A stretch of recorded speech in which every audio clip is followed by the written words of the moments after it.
Hello and welcome to Build Up to a Good Game. It's not talking good game, that's the preview. It's Build Up. Not yet. Kick-off 1 hour and 5 minutes away is West Ham United take on Fulham at the London Stadium. West Ham coming into this one in our best form so far this season. Back-to-back wins, winning against Wolves last weekend and elect on Thursday. Gonzo, how you doing? Yeah, I'm all right, mate. Looking forward to it, actually. Is that all? That's all you've got to say?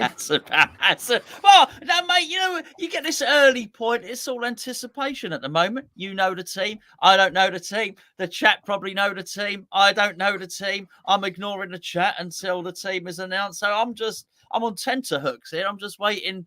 You swigging your vodka.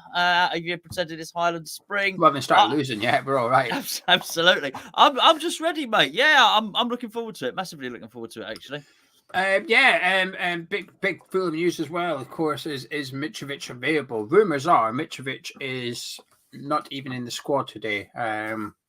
Never in doubt. My spider senses tell me that Mitrovic isn't in the starting team, nor is he on the bench. We're waiting to see how true that is as the lineups come out in a few minutes. And I just want to start the show by saying massive thank you to Susan, who's put £5 in a super chat before we even started. That's commitment for you. Not even said anything yet. It's not even like you have to earn your super chat from Susan. She's just that kind. Here you go. Before you even kick off. That's like paying for your Tesco shop before you go in Tesco. Yes, don't do that, boys and girls. Definitely don't do that. Here you go, Tesco. Here's 20 quid. I'm now going to begin my shopping and hopefully get £20 worth of food. You won't get much in Tesco for 20 quid. It's all about Lidl these days, mate. I'm still sticking to my Tesco. Well, I've got that's because Susan keeps putting money in the chat.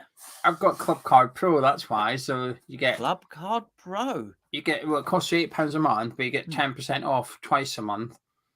So we do big shop, 10% off, which is usually like more than £8. So we make our money back. Then the second week, very, very small shop because we've got all the stuff in week 1. So you're just getting the fresh produce week 2.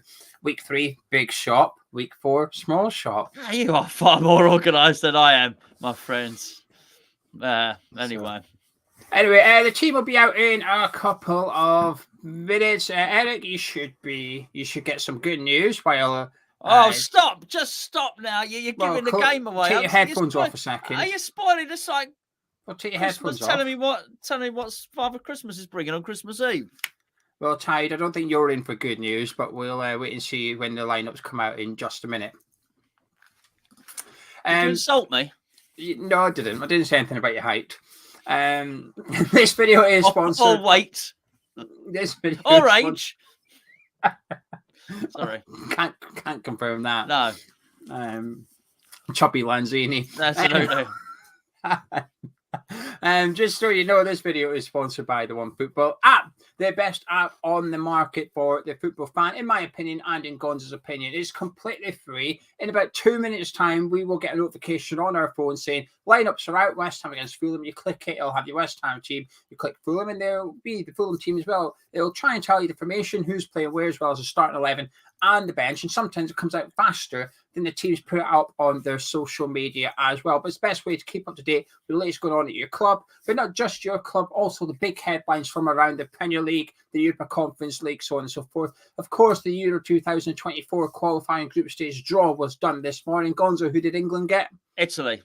And who else? I don't know. Exactly. That is why you need the OneFootball app. Get it downloaded. Link is in the description below. Scotland got a really hard group, by the way. We've got Haaland.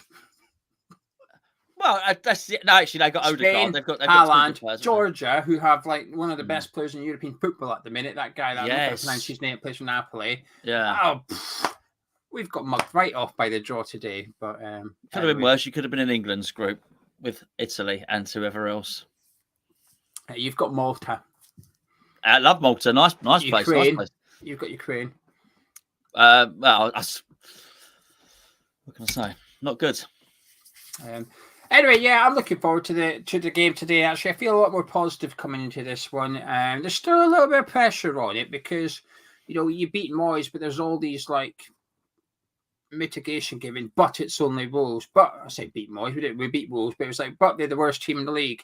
But they're out of form. But Bruno Lage is crap at the minute. So I think you have to almost we need to beat Fulham, and I think we need to beat Southampton as well. Yes. To start convincing fans. Actually, we are turning this round. I think we need 9 points from 9. We've got 3 from 3.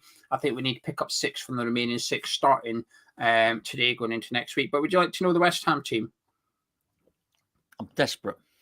The West Ham team today is as expected if you tuned into our previous show. In goal is Lucas Fabianski with a back four of Thilo Kehrer at right back. Craig Dawson partners Kurt Zouma at centre back with Alan Caswell left back. Declan Rice and Thomas Souček are the midfield pivot, while we have an attacking trio of Jared Bourne on the right, Lucas Paqueta in the middle, and Pablo Fornals on the left, we expect. And up front, we've got Gianluca Scamacca. What are you thinking? It's hard to say anything about it, really. It is very, very predictable. It certainly won't have the opposition manager scrambling around trying to work out what he's going to do. Fulham will have trained against this formation, this starting 11. That being said, we won with this. I know we started with Cornet before Fornals came in. It's a little bit, I feel, for me, it's not the team I've selected. It's one attacking player too short, bearing in mind who we're playing. So I maybe not a massively high scoring game today, because, as I say, whenever Fornals plays, Fornals will try and get close to Scamacca. He will try, but he's not. His instincts are not particularly to attack anymore. He's very much, there as a workhorse. So I think you almost sacrifice one out-and-out attacking player by having Fornals there. So we'll be looking, hopefully, for the majority of the attacking to, of course, come from Scamacca. Bowen will be close up to him, and hopefully Paqueta, again, really trying to sort of create partnerships and getting really close to the close. I want him getting close to the forward players than dropping deep and being an auxiliary midfielder, really. Yes, just double checking. I just take this for granted, but no, I am correct. Just before we click on it, where are we? For the likes of Dogland, that Cornet is injured. That's why he's not playing today. Cornet is expected to miss the Southampton game as well next weekend. He might make it, but he's out for 2 weeks. So this is the first game he's missing. So that's why there's no Cornet. Now, give Moyes benefit of the doubt. He would have made no changes. Had Cornet been fit, I would expect him to have started. So he was forced into this one. I don't think Benrahma covered himself in glory on Thursday night. I still think he would have started Fornals anyway, hence why Fornals didn't start on Thursday. But Benrahma didn't do anything to say, sorry, Moyes, you're going to have to start me. So I think he blew his, we call it an addition, but I think he blew that chance on Thursday night. So it sort of left Fornals or Emerson. And the funny thing is, we're sitting here saying Fornals isn't attacking enough. Play the left back instead, please. But I do actually think Emerson would be more of an attacking threat than Fornals. But the rest of the team sort of picked itself. There's no surprises there whatsoever. But we've got players in form. We've got a striker that scored 5 goals in 6 starts. I'm aware some of the goals have come from substitute appearances, like on Thursday. The back four are in form individually and collectively. They're playing well. They're having a good season, that four. Fabianski was good last weekend. Rice and Souček were good last weekend. Bowen's looking really, really good at the minute, the last couple of games. Paqueta was starting to show what he's got on Thursday. It's just a Fornals thing, really, isn't it? It's just, we would have liked to have seen us take the game to Fulham a little bit more. It is a defensive manoeuvre, yes. I think it's a Moyes trust manoeuvre. I think he just isn't too sure about anybody else for that position yet, hence why Fornals plays. But Moyes has shown this season that he will make changes if required. Sometimes he's done them at half-time. Thursday, he gave the team a bit longer. He waited until the 68th minute. But we weren't losing all that. We just needed to crank it up a little bit. He did the subs, and we went on to win the game because of the substitutes as well. So I'd like to think, saying that, Fornals is one of those players who can play poorly but get left on for quite a while. Actually, he can be. I was going to say a little bit the opposite of that. I think he has shown a capacity to remove Fornals from the field of play when he's not playing so well. Whereas Souček can play as badly as he wants and play for 90 minutes. I'd like to be proved wrong on that today, by the way, just so as you know. But with Souček, he didn't have an alternative in Moyes' mind until now. He spoke very, very well about Downs after the game. I think Moyes' phrase was something like, he's given us something to think about or something like that, which suggests right now I'm starting to see evidence. And also Lanzini played all right on Thursday night as well, and that's somebody that we know Moyes will put on if he has to. Do you think he'll substitute check if he's having a poor game? Not really. But I do think we're starting to get to that point, actually. There's only so long Moyes can sort of criticise Souček, which he has done, or indirectly it's come through the sort of unofficial reports, if you like, which is Moyes is going to have a conversation. He's not too happy. Well, we need to see evidence to back these claims up now. We're starting to see it a little bit more elsewhere, like he's dropped Antonio or something 6 months ago. We would have thought, it doesn't matter who we get, Antonio's still going to start. Well, actually, now we're seeing a different striker start, and we're quite early on in the season, given that Scamacca was unavailable for a couple of weeks due to his illness. So, well, that's a topic for discussion as well, Gio, before we get onto the bench and the opposition team. Antonio, there is a clear signal here. This is really it. Scamacca was rested for the European game, brought on as a sub. Antonio didn't have a great game. We now get to the nitty-gritty, the really important stuff, which is the Premier League game, and Scamacca's there. Scamacca's starting. Antonio, I assume, I haven't seen it yet, is on the bench, and that's quite a shift. It is quite a change in the ethos of West Ham and what David Moyes wants to do here. So it's going to be really interesting to see how Antonio responds, because he will. I mean, we talk about Fornals maybe getting subbed off. It may well be Antonio that comes on and plays on the left wing. It's been really interesting to see how he responds to basically being, at the moment, second choice. Now, I didn't feel, and I know to speak for you as well, we didn't see a response when he started against Anderlecht in the week. So it's going to be really interesting. But in terms of West Ham news of the last couple of seasons, that's big news. Antonio is, at the moment, our second choice striker.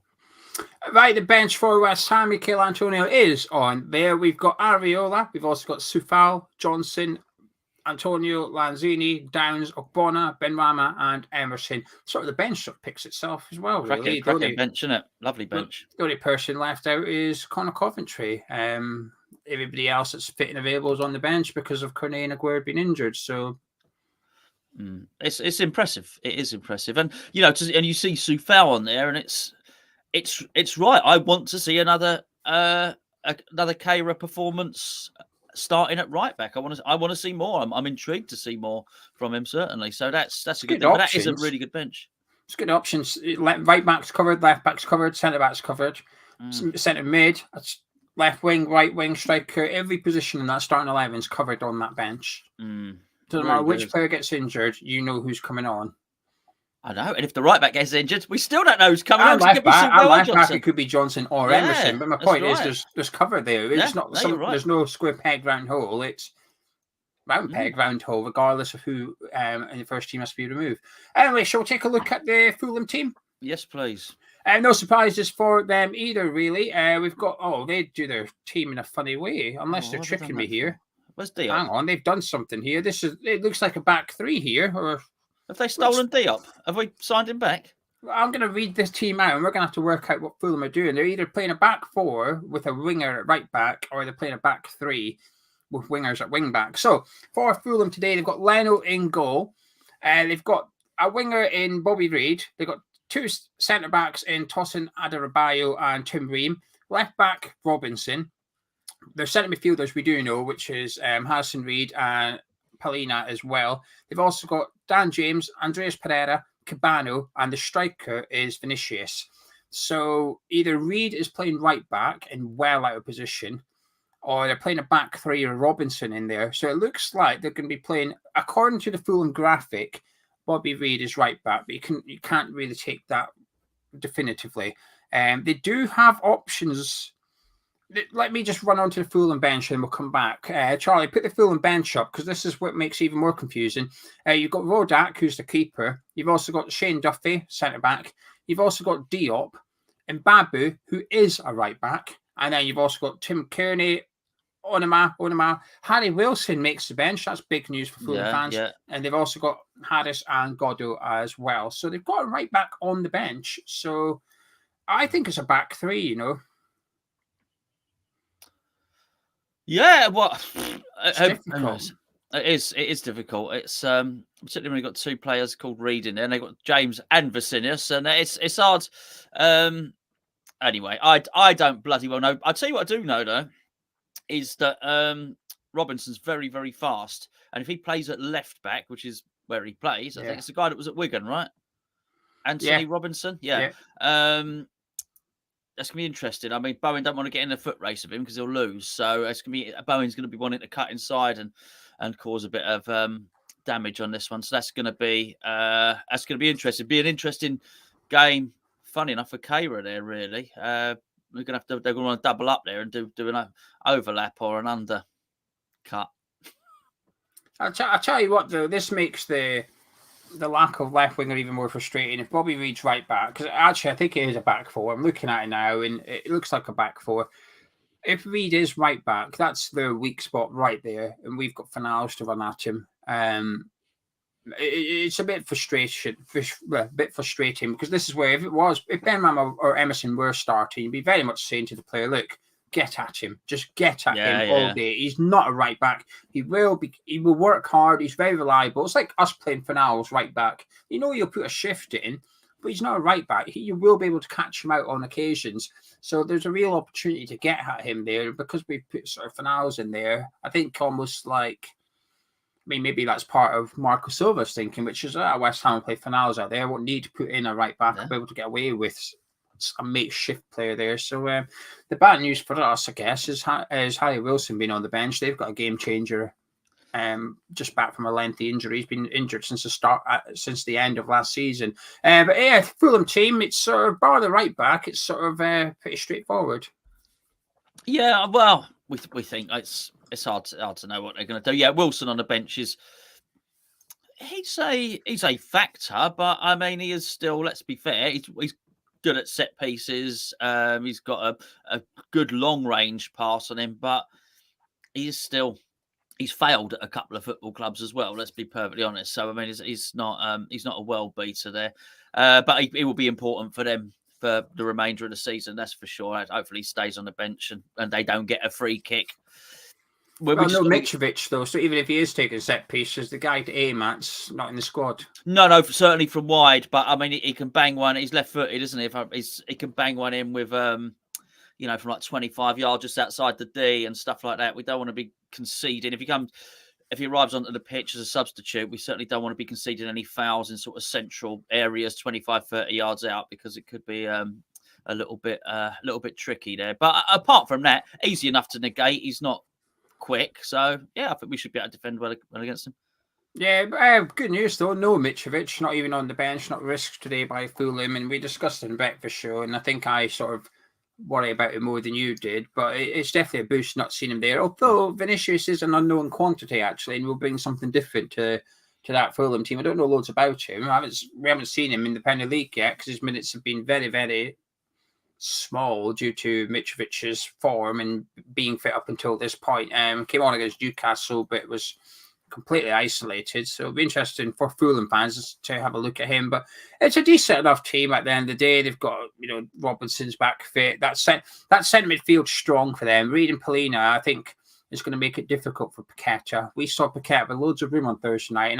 And just before the international break at Goodison Park, we saw him struggle with very little room. And I do wonder if we're going to see a little bit of that today, actually, because Reed and Polina will sit deep and sit in front of their back four. And they've almost got two defensive midfielders in there rather than the traditional one. So Souček and Rice are going to have to help them out a little bit, and one of them needs to get up and support Paqueta in front of that Fulham defence and just try and even up the numbers a little bit and try and release Paqueta, because I think it could be a bit congested in the middle today, which makes the left-hand side even more frustrated. But there you go. There's the teams for you. Yeah, we've rested well as well, to be fair, in the week. Got some good minutes from someone like, Paqueta and Scamacca and whatnot. But in the main, a lot of the players were rested. We only had, Dawson played the 90 minutes, Bowen played 85. Aside from that, everyone else got a rest. So it's just going to be really interesting. I'll tell you what is... sort of just going back to the start, and I don't want to be too negative on it, really. So if they are playing a back four and they've got two defensive midfielders in it, that's does highlight what I was saying about us having one less attacker. You know, that being said, I've got to be honest. Much as I've been having a little moany whine about Fornells, I think I might fancy him to score today. Is that who you want in the bet? Because let's do the bet now. Then why not? I think it's time. He doesn't go the whole season and score no goals. So I think it's time for a goal from Fornells. Boost the old stats up for whoever's going to win the Reddies. He does shoot. That's what I will say about Fornells. He will hit it from 20 yards. He will actually be willing to have a pop. Anything else you fancy? I've got West Ham to win, and I've got Fornells' goal. Anything else you fancy today? I think we put in the Polina card. Okay. 5 cards in 7 games for him. One of them was for celebrating a goal. But still 4 cards in 6 games then is quite a high amount of bookings so far this season. So I'll put that in. Yeah, he might try and kick. We could probably do one more thing. Dawson to have a shot on target. Do you fancy that? Definitely gets a shot on target. Yeah. That's usually some half decent odds. 2-1 for Dawson to have a shot. Oh, there you go. That's our bet. Right, so if this wins, if you're new around here, make sure you subscribe. If you're new or, I say old, if you're a returning subscriber, make sure you drop a like on the video as well. Myself and Gonzo have just put together a little bet. The winnings are, we'll round it up, £200. So if this bet wins, we'll give somebody £200 cash. Gonzo will tell you a phrase in about 20 seconds. Put it into the live chat to enter. The bet is as follows. West Ham to win the game. Pablo Fornells to score a goal in the game. Polina to get a booking or a red card, and Craig Dawson to have 1 shot on target. £200 cash. In the live chat, please put the following phrase. Coin tossing. Coin tossing. There you go. Get that in, and make sure you get the tossing spelled right. It's on the screen for you. It's right there. Anyway, Gonzo, you've seen the teams. How are you feeling? Good. Yeah, absolutely. Yeah, I'm looking forward to it. I'm really no. It's a play on words. It's a play on his name. I know. I'm waiting for somebody to spell it right. Everyone's spelling it wrong. Oh, there you go. Joshua. Thank you, Joshua. There you go. It's the centre back. It's the Fulham centre back because we can't say his surname. Doesn't matter how you spell it. We just actually it doesn't matter. We're not going to be pernickety. I'm happy with it. I'm not happy with the team. But I'm not unhappy with it. I would like a little bit more attacking, but I think we're in decent form. We've got good players in that team. There's one disappointment I've got in it, maybe 2. I wouldn't mind Downs playing, but we can make a case for that because Souček was brilliant in the last game. I think we could have gone for it a little bit more, but Moyes is not in a secure position at the moment. I think Moyes would take 1-0 right now. Right now, he's not looking to entertain. So would I, to be honest with you. Yeah. We are not yet in a position where we can get a bit picky and say, well, we won, but the performance wasn't good enough. It's all about the results at the minute. And try to get enough points on the board where then you can start to say, can we see a bit more from Paqueta, please? We're not at that point yet. It's all about the 3 points. It is. So with that, there are other things that I am pleased about. I'm really pleased that Dawson continues there. He's a major player for us. He's not the captain, but he's like one, particularly in light of who we've lost at the end of last season. I'm really pleased to see Kara at right back again. I want to see more of that. There's a lot to be pleased about. Bowen looks to be, coming back into some form. Can't get enough of watching Skamaka at the moment. I really, it's not just the way he's playing, but his whole attitude. It's his bully boy. He wants to fight with a centre back, and I like having him. That makes for good viewing in my book. So I'm pleased to see that. Obviously, we'll want to see Paqueta again, and Declan looks like he's coming into really good form as well. So, and then you've got other little dynamics like how well Cresswell plays. Not done bad this season. He's got the pressure there of competition for his place as well. And then the whole dynamic of the bench. If things aren't going well for us, David Moyes can really look to that bench and bring on some players that can impact the game. So I'm looking forward to this game, mate. Yeah, Skamaka's a player at the minute. I'm rubbing my hands at. I can't wait to see him play because he's not really had a poor performance yet. Some people, in my opinion, I know some people think he was poor in that European game, but I still think he had an all right game, man. But he's just getting better and better, and I just can't wait to see him today. wrestling that Fulham defence, shoving the defence out the way, saying, give me the ball, I'm going to make something happen. And he only needs one chance. He's so clinical so far. It's unbelievable. Just give him one opportunity and the ball should hit the back of the net. As simple as that. And that team's got chances in them. The one thing I will say about the one thing in support of Pablo Fornals is that I don't know how much spacing behind the Fulham defence we're going to get today anyway. I do wonder if sort of the pace factor isn't as high in this game as it perhaps would be against better sides. And against Southampton next week, for example, then you'll get more opportunity to run in behind the right back, whereas today, I think you could. Don't be surprised if Fulham do sit quite deep.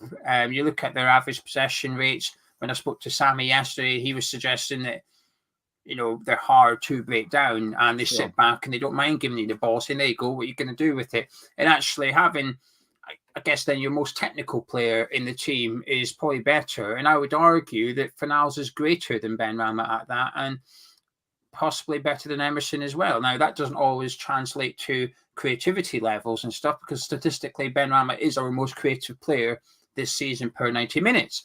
But Fornals has always got an assist in him. He's always got a goal in him as well. And today's probably got about an hour. After about an hour, if it hasn't worked, I expect changes from the manager. Now, it might not be Fornals. It might be that we're going to have to take Souček off, drop Fornals in beside Declan Rice and bring Emerson on so we can start crossing it. It might be Creswell comes off and Emerson goes on, so we've got a bit more of an aggressive attacker from right back. Maybe Kerr, possession-wise, isn't doing great. Right, we'll take him off or remove him somewhere and bring on WHUFUL Johnson to start supplying the balls. We've got a lot of options on the bench today, so much so that if he makes a sub and gets it wrong, you can do another sub to rectify the one he's previously just done. We've got Antonio on there who, we speak about Wilson being potentially game-changing. Antonio is potentially game-changing for West Ham, as is Benrahma, as is on his day Lanzini. So we've got plenty of options. I'm feeling good about this game, actually. I'm really looking forward to it. And like you said about Scamacca, I'm looking forward to him. And I'm a bit worried about, like I said, the congestion in the middle of the pitch. Paqueta struggling to get the time on the ball that we wouldn't mind to see him get. But apart from that, it's bring it on.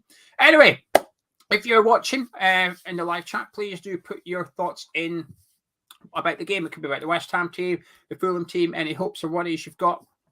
Not your score prediction. Don't get them in just yet. We like to spam the chat in one go. Let's take a look at what you're all saying as well. While you're here, make sure you subscribe to Hammers Chat if you haven't done already. Once you've subscribed, after about 2 minutes, you can then get involved in the live chat if you so wish, and also drop a like on the video. It helps us out. And thank you to Andrew, who popped £5 in the super chat earlier. And also Callum, our regular around here, who popped in his $3 and says he's pumped for the game tonight. Must be quite late in Australia at the minute. Yeah, well, Callum has actually commandeered one of his workmates to become a West Ham fan. He's convinced somebody at work, who, as I understand it, had no interest in football whatsoever. He's convinced him to like football and West Ham, so he's on a recruitment drive over in the land of Oz. Right then, Cyclops says he rates Fornals, tries to do whatever he's asked, and is a real team player. Can I just before we go on with that? If, as I suspect, this is a Marco Silva team, right? Now they're gonna want possession. They're gonna attack us. If we go on their counter attack, which we should be able to do against them, Fornals is a good player to have in for that. He might not be able to run in behind, but he will try and move the ball on quickly for someone else that is trying to run in behind. So, as I say, that's why I tipped him maybe to get a goal or something in this game. I'm not going to rule out Fornals doing something to really help our attack in this one, even though it wouldn't have been my first choice. As long as he stops shooting from the halfway line when we're trying to hold on to a 1-0 lead with 10 minutes to go. Ralph said just because Fornals runs his heart out doesn't make him a good player, while Lewis says, I'm not Benrahma's biggest fan, but it angers me how Moyes treats him. He has done 10 times more than Fornals this season, and no other player gets the same treatment. Arthur said, I've already put my thought in. It can't be expected to have another one today. Well, put it in again. We missed it. We missed it. We're quite organised when it comes to this show. Now, we've got our segments, the teams, the bet, our thoughts, your thoughts, and then our final thoughts and all the score predictions in one go, and then Charlie comes over. We're quite disciplined, otherwise it's chaotic. It is chaotic. Jolinho says, I think we all love Fornals. He tries hard, has moments of brilliance, but he also misses too many chances, gives the ball away too often to be nailed on starter. Do you know something? I think that's perfectly summed up. I think the first sentence in particular is sort of like, just because you don't want to see Fornals start doesn't mean you don't like him or you don't think he's a better player. You just didn't want to see him start this game. I think we need a squad. We need a squad. Look, we have a history of this at West Ham of players that are committed to the cause, be it George Paris or Stevie Potts, Ginger Collins, for Ginger Pele, for goodness sake. There's a lot of players who have not spent their careers being nailed on first team starters at West Ham, but we still love them. The list is long, and I'm not going to go and listing any more of them now as they all start to pop into my head. The list is long of these players. Just because you ain't a guaranteed starter don't mean we don't appreciate the efforts you put in. Mandy says Fornals always puts in a shift, but Moyes slams him on the left wing. Then what's the point? Will, thank you very much for £5 super chat. Much appreciated. Will says, come on, you Irons. Weston says by the end of Sunday next week, we could be 8th and have secured the European group. Let's get behind them. Luke said from the Three Hammers, Luke says, very confident, but like Gonzo would have liked to have seen Downs. Andy says, hopefully Paqueta will be up for matching his best mate Bruno yesterday, who got a couple of goals. It would be great to see the Pac Man get at least one. Yeah, but you see, this is where Newcastle do play Bruno deep enough to influence the game with that space, whereas I just think we use Paqueta. I mean, we might come out today and see Paqueta 5 yards deeper than we have done.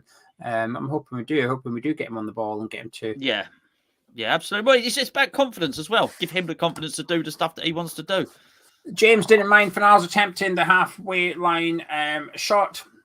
I don't think any of us would have minded if it were in. No, me neither. But I think what done it for me is he just come on the pitch. We were disgusting. Most of the team was generally pretty tired. It was 1-0. I don't know how long to go back? 5 minutes on the clock, maybe. Yeah. It was running the game down. Yeah, he just walloped it and gave them. We'd been defending for a substantial period as well, and we just had a corner cleared out. He just belted it. It's just run it into the corner. Just take it out and try to get a throw in or something. Just give your defence a break. Who've been doing a faultless work for 85 minutes. You've just come on the pitch. Just calm down, Pablo. Just calm down. Anyway, saying that, I wanted to see Scamacca hit it from the halfway line against Wolves last weekend. So, Michael says we'll win 4-0. He'll be tossing himself. Of course. Hey, get someone else to do that for you, Michael. Razor doesn't like David Moyes. He thinks that Souček, Fornals, Creswell, Fornals is doing Creswell's job. He would like to see Pochettino come in. Right, let's see what else we've got. Paul saying it's good to see strength on the bench, players having to fight for a place. Derek says good team, but hopefully Downs gets a chance to prove himself in the Premier League. It'd be nice. I think October will see him get a chance, surely. Paul's asking for bookings. Let me just check. It will take me 2 seconds to check this, Paul. Assuming, I'll tell you my player for today. I've already got him lined up. I need to do it now. Oh, you mean non-West Ham game? Yeah, well, he said each of the 3 Premier League games. I mean, there's 4. That he did. There's 4 games today because we've got that 7 o'clock kickoff. Everton, Man U. Christensen of Leeds. There you go. The right back, 7-2 on Sky Bet up against Zaha, and he's a bit of a nutter actually. So Christensen at 7-2 on Sky Bet's my number 1. Pelini at 3-1 in this game is quite good, and Trent Alexander-Arnold in the Liverpool-Arsenal game up against Martinelli. Oh, yeah. I haven't bothered with the Everton-Man United game, but that should be a card fest. Maybe Dalot if Anthony Gordon's going to be out on that left-hand side. Duderino says, you guys say Fornals isn't attacking, yet he constantly puts on the plate whilst our attackers can't score in a brothel. Let's go back up front. He'll be racking up the assists. Well, it'd be nice. DC said, I'd run my nuts off for West Ham. I say good things about the club. However, it'll still be crap. I don't doubt it. That sounds a bit like me, to be fair. Jan says, it's the most hyped up I've been since the opening game of the season. Gianluca is so exciting. It is. It's absolutely right. Yeah. It doesn't take much. We just needed a little bit of something to get behind. I totally agree with that as well. It's definitely giving you the feel-good factor, what happened I'm buzzing for Scamacca. I am falling in. I've got a man crush on him at the minute. Everything about him just oozes like premium quality striker stuff. You said Tesco, he would be Tesco finest, would he? I pay my 20 quid before I went in if I knew he was in there. You would. But you wouldn't even use your 10% discount card on him. No, I wouldn't. I feel guilty just because of what I've just seen. But no, take it all, Gianluca. Take it all. If you wonder what we're talking about, you probably missed the start of the video. Adam says the criticism for Niles gets is very harsh. He can be very creative, especially with players on the same wavelength, i.e. Paqueta and Scamacca. See, I was going to say that about Paqueta earlier. Surely Paqueta will enjoy playing with Niles, having somebody that is neat and tidy in possession usually. Yeah, maybe. I think Paqueta there's probably other players. I would think he would. I think he moves the ball quickly. I think there's other players benefit from Fornals more than Paqueta would, for instance. If Fornals releases fast players, for instance, I think that's he does move it really, really quickly. So yeah, but look, he's a good guy. It's not all. This is the thing. I've seen a lot of people saying criticism. I can see in the chat a lot of criticism about Fornals, but there's also about a lot of love for him as well. So it's easy. It's easy just to look for a big hate for Fornals, hate for Fornals, but then skip 4 or 5 comments. Yeah, there's a lot of love for Fornals. A little bit of praise. Chloe says happy to see Fornals starting. I think he's not appreciated enough. He might not be the most flashy player, but he's a workhorse and it often goes unnoticed. Right, I'm going to start skipping to the end now. West Ham Ian says, my grandson Boza is here already for the match with his kit on. Love it. He says, go on your irons. Love it. I like that. Nice one, Ian. Hammer Down Under is worried we only got one keeper on the bench. Absolutely. Yeah, we like a few more than that, but we do have 3 players that can play at right back. Can't have enough right backs. You can't. It's changed. It's changed, Moyes. Right, let me just skim through them all. Charles, last one on the Fornals. No more Fornals comments. Charles says Fornals is the only player who attempts through balls. Right, Gonzo. Live chat, get your score predictions in now. Time to let's see what you're all saying. Get your score predictions in while Gonzo gives us his final thoughts. And in the preview, you said, if I remember correctly, 3-1 West Ham. What you say now? Yeah, I would probably adjust that, but I don't know what this Vicinius. It could be good, bad, or indifferent. I don't know. So I would have ratcheted that down to a 3-0, but I'm going to leave them with the 1, Fulham. I still think we've got goals in us. I understand what you said about the 2 defensive midfielders. From what I've seen at Silva, I'm not so sure. I'm not so sure he's got that in him, to be perfectly honest with you. I think he can't help himself. He's going to want to attack. And if he wants to attack, it's going to leave us space to run in behind. All I would say is, funny enough, one of the best guys we've got running behind is Antonio, who's not who's on the bench. So it could be interesting to see how this plays out. But we're at home, and I think Moyes understands the value of the win today. And Moyes has been speaking like we've turned a corner as well, which I agree with you, Gio. I think, let's win the next couple and then we can really say that we've done that. But he feels it. And if he feels it, it means that the vibe around the squad in training this week has been more buoyant. I like the way, I bet when he signed Tilo Kehrer, he didn't think he would be a shoo-in for every single game. But there's been a surprise, I think, with David Moyes, which is you can hear it when he talks about his leadership qualities. I don't think David Moyes thought he was getting a leader when he got him. He's been surprised how good his English is. He keeps saying he's loud in the dressing room. He's taken on leadership responsibilities. And I think Keirer's come in who was sort of as a backup because Gerd got injured. And now Keirer's made a place for him. He's become a leader in the team. So Moyes has got to find a place for him every single week. So I find that really interesting. I think now people have been there a bit longer. There's a bit of vibe around the place. People's personalities are starting to come out. I think it was probably a quiet place to be at the start of the season.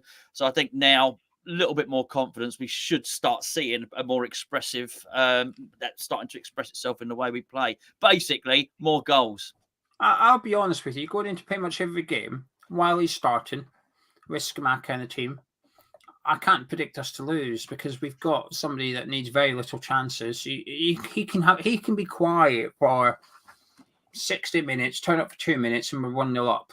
That's how impressed I've been so far of his time with us. He's just clinical, and I almost don't care about the opposition to some extent because when you're striking the ball and you're putting it into the corner and that, I think it doesn't really matter who you're playing against, kind of thing. That goal against Anderlecht, you could put Leno in the goal, he wouldn't have saved it. It was just pinpointing that far corner, hitting it first time kind of thing. It was just good play from Scamacca. And I said 2-1 in the preview. I'm going to stick with that because I do think we still concede chances. And I think Fulham will happily play counter-attacking football today. So I think they're going to make it difficult for us. And I think at times it's going to be a little bit pedestrian and we're going to get a little bit bored with us playing sideways football where Fulham sit back and watch us just knocking around and we're going to do that. But I'm just hoping with someone like Paqueta and the team, he almost has this sort of influence that Lingard had when he came. When I still remember playing Man City when Lingard had just arrived at the Etihad and he was running after the ball, he was pressing from the front, he was turning around to the team saying, "What are you doing? Get up the pitch. I don't care if it's City, get up here." And I'm just hoping Paqueta's a bit like that, which is they're sitting back, no problem. I'm going to drop 10 yards, give me the ball, and I'm going to travel 10 yards with it, and let's take the game to them. Let's go at them and start trying to pick them apart. Because Scamacca's a bit like that. You see Scamacca often urging his teammates to do something, whether it's to go somewhere, to get up and help and press or whatever. You just get this order of, I say big club mentality. Forget that. That was a Pellegrini thing. This order of winning mentality, which is, no, we win. I don't care who we're playing. We're going to try and win this game. And I think that's something I'm looking forward to seeing today. So I'm going to stick with 2-1. I do think Fulham have got a goal in them. And I think they'll possess a little bit of danger with that pace going forward, like Dan James, who's probably the quickest player on the pitch today. I think they'll cause us a few problems. But at the same time, with the players we've got a better team on paper. They don't have a right back playing right back. I want us to expose that. Am I confident that we will? Not really.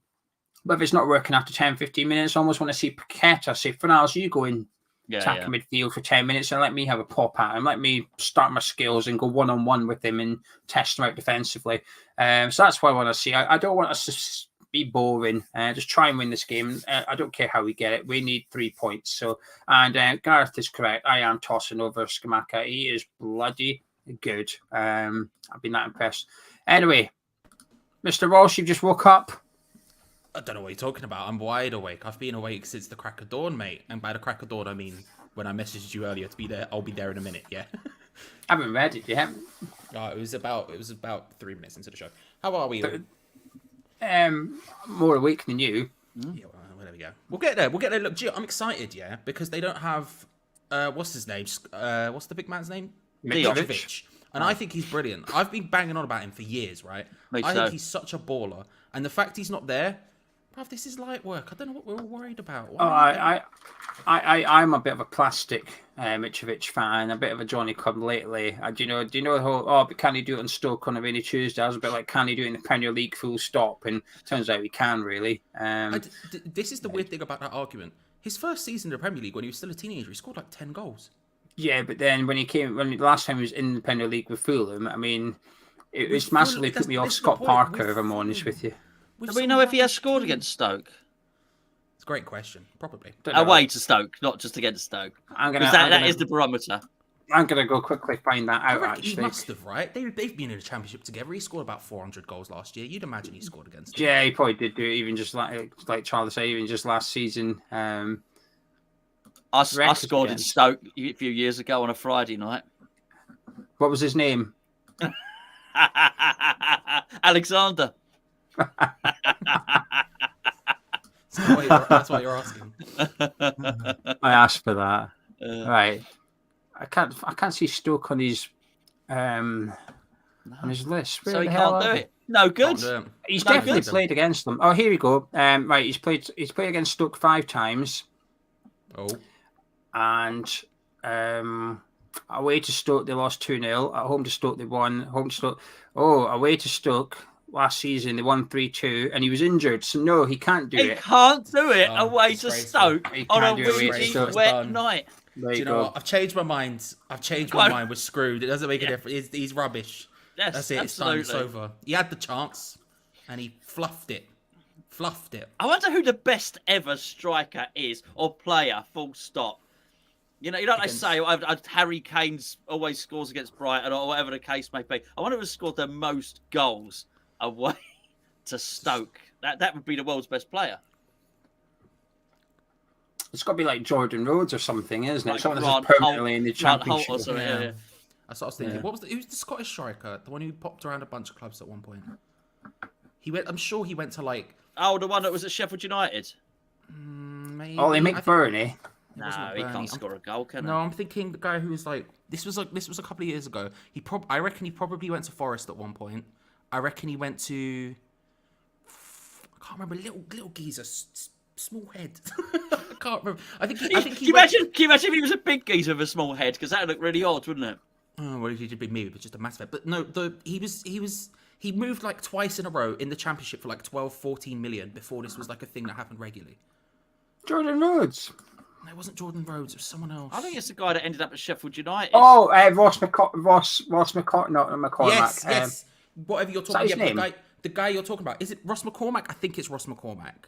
Leeds. Yeah, I think he played Leeds for Leeds United, at one point. yeah. Maybe him. Robert Earnshaw. Just trying to think of big goals.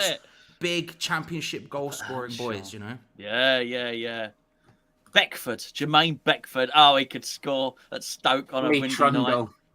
Lee Trundle.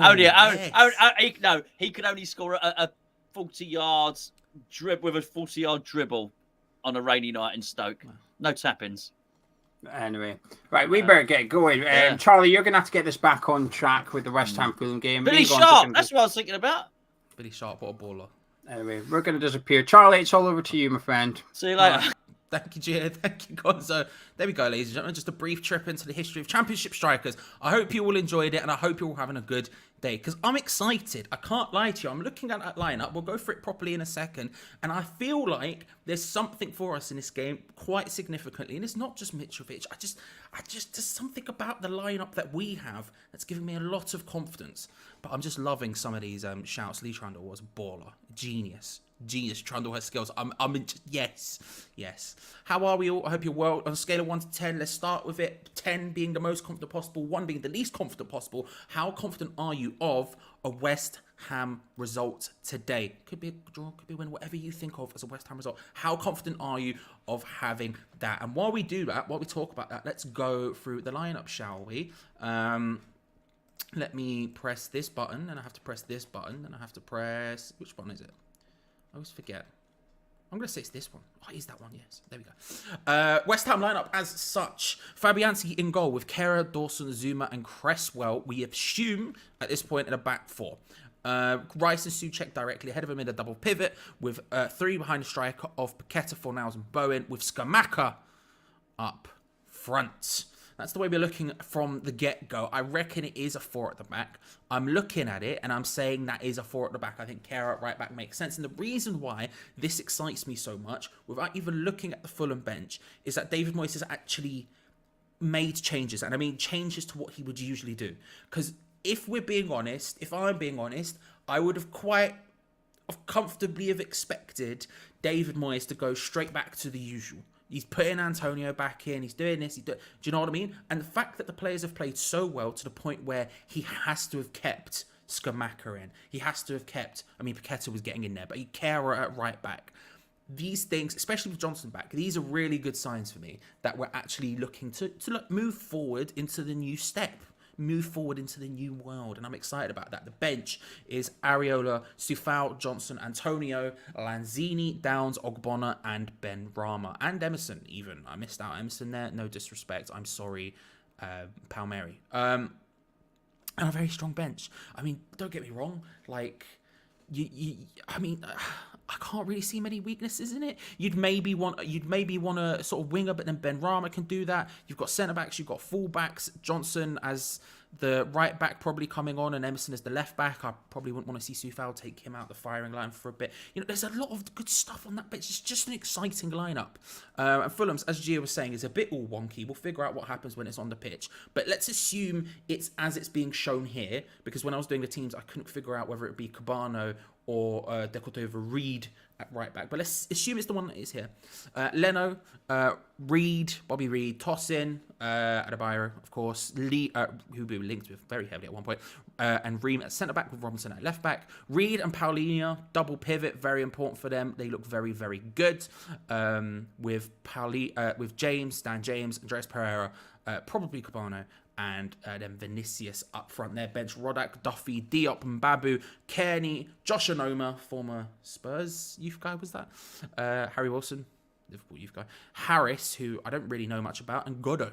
So there you go. That's the lineup. But I can't lie. This lineup specifically is giving me a lot of hope and excitement. Let's have a look how it feels for you lot. We're looking at 8, 8, 7, 8. Have you gone all vampire? I'm usually all vampire. I am repping the Hammers Chat merch today, the new jumper we've got in the store, which I'm in love with, the new pullover hoodie, as well as a Hammers Chat mug. I've got a lot of merch going on right now today, guys. Is what I'm saying. A lot of merch. And I did realise while I was setting up that I've got 2 Hammers Chat mugs over there, completely by accident, so that's life. But yes, I'm always vampire. I'm always vampiric. 10. And GP, thank you, by the way. I saw it. Gio didn't bring it up. Where is it? Thank you very much, GP. That's very kind of you. I'll put you in there. I'll put you in the thing in a second. I appreciate it. 7, 7, 1. James not confident at all. Lobbing an 8 in there. Afternoon, Meghead. Hope you're well. 7, 8, 8, 10, 8, 10, 5, 7, 10, 9, 7. There's lots of highs today. Charlie, for example, saying I'm at a 9 today as it goes. There's a lot of high numbers here today. We're talking lots of 8s, 7 sort of being the lower part of the average, 8 being the higher part of the average, but we're getting some 9s and 10s in there. We're getting a couple of 6s. Soham coming through with a 6. You've got to respect it, but we're going to score 5 today, says Ray. Big. But there we go. I mean, I'm feeling the confidence. Yes, Scott, this is exactly how I'm feeling about it, Scott. With Skamaka there starting, there will be goals today. He'll just shoot. And being real about it, it will just be on target. Blue Eyes. Yeah, I'm trying it out. I tried it out in the second half last time. I felt like it looked all right. Again, we're moving the house around. We're changing it up. We're moving furniture about. And I'm just seeing what lights look like because I've got some new lights, and I'm just seeing what they look like before the full new setup. I quite like the blue. I think the blue works, especially on the claret. You know what I mean? Especially on the claret. 57. Tech is incoming. You love to see it. But there's a lot of confidence, and I'm vibing it. Because usually what happens in this situation, winning a clean sheet and an 11 big, eternally Ishmael, but we'll see how it goes, I guess. What happens usually, right, is there will be links today. I hope.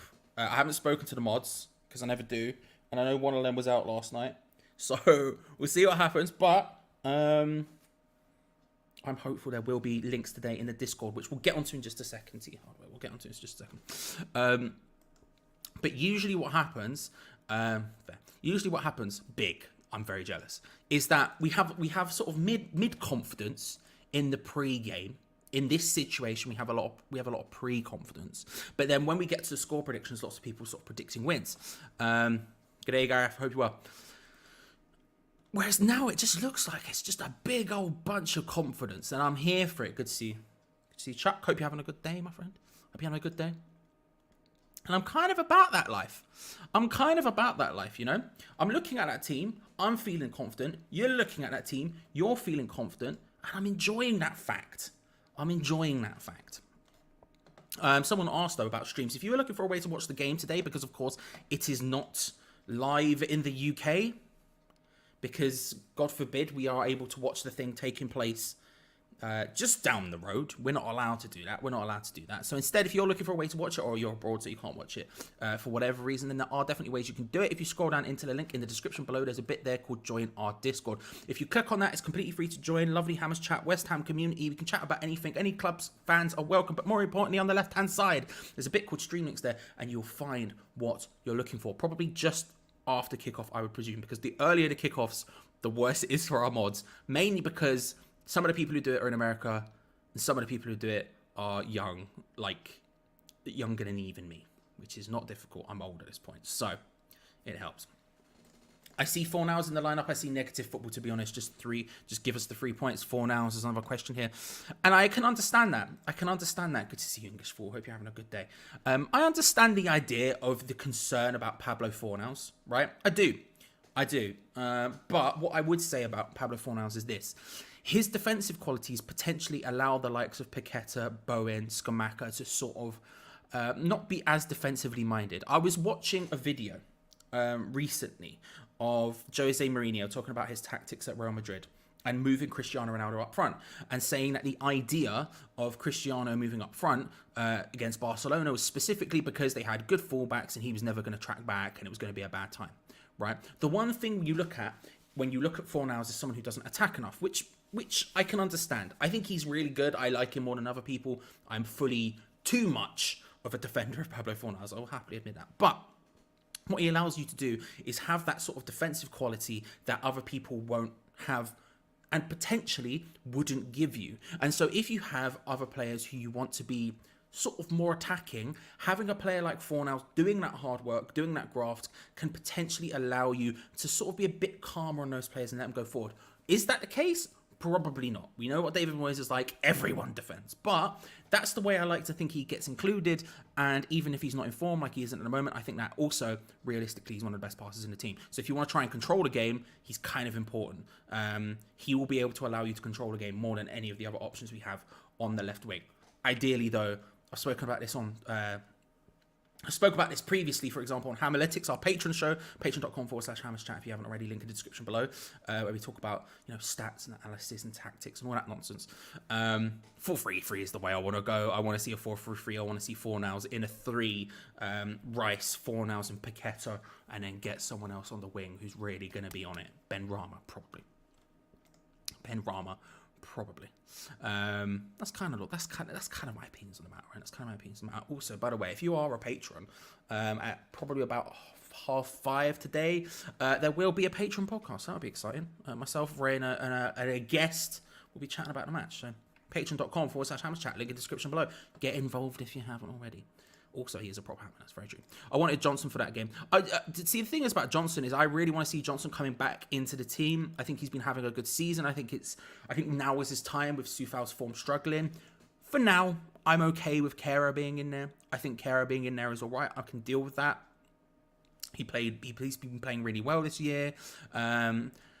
Giving the centre-back pairing of Dawson and Zuma is very good. Kehrer on the right is something I'm less convinced by, but at least he's playing well there. So for now, I'm okay with it. But I think over the next couple of weeks, by the end of October, I do want to be seeing Ben Johnson as kind of that first choice right back. Personally, that's my kind of vibe. There's a reason Fornals salutes when he scores. He's a good soldier and does what Moyes tells him to do.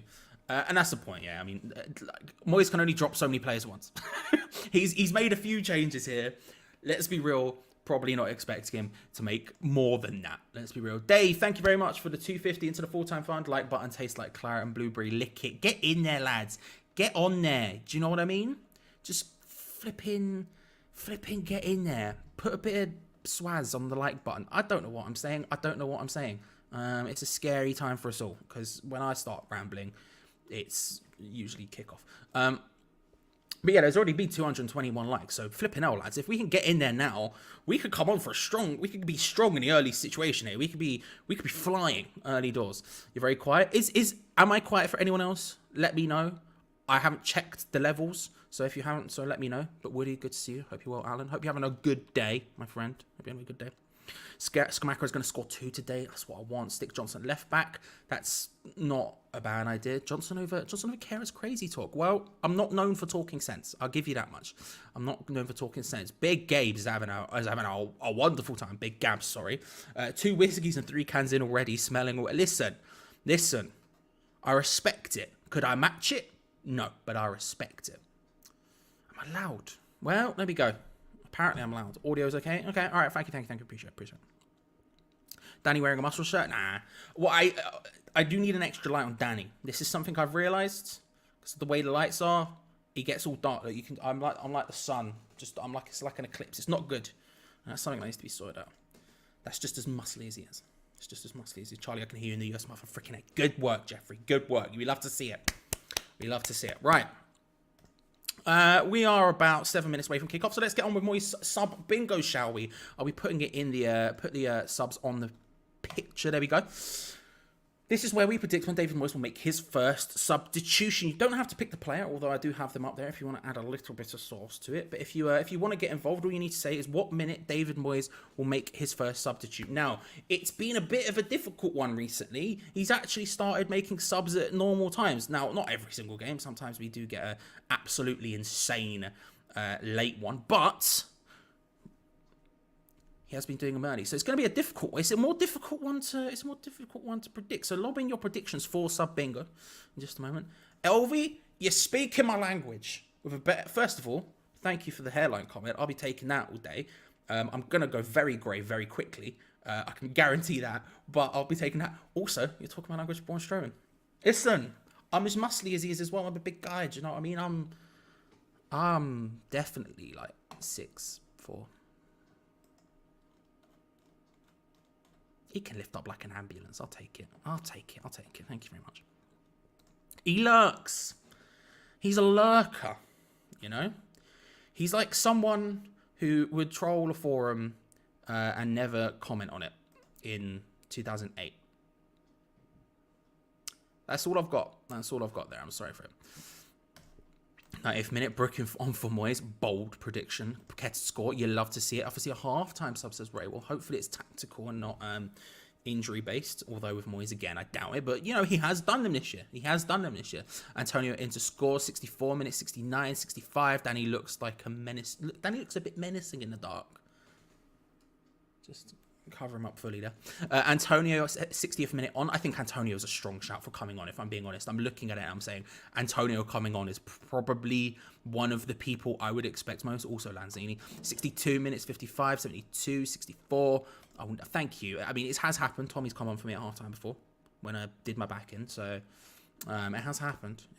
71, 64. Antonio for Skamaka, 75 minutes, 65, 72, 65, 70. 60th minute, if it's still 0-0, probably strong. Madman, I almost blocked you there because my brain went, there's emojis, it must be a bot, until I read it for a split second. But my brain all of a sudden went, I've got to block that. Okay. Well, pick up my plums and call me Patrick, but I never would. How are you, sir? I hope you're having a good day. 66, 13th minute, Areola. Jesus Christ, the 70th minute, Antonio in goal when Areola gets a knock. HDU, stress. 60th minute, I'm forever blowing bubbles. Yes, Titan, let's go. 63 minutes, 4 hours for Antonio. Areola should be starting.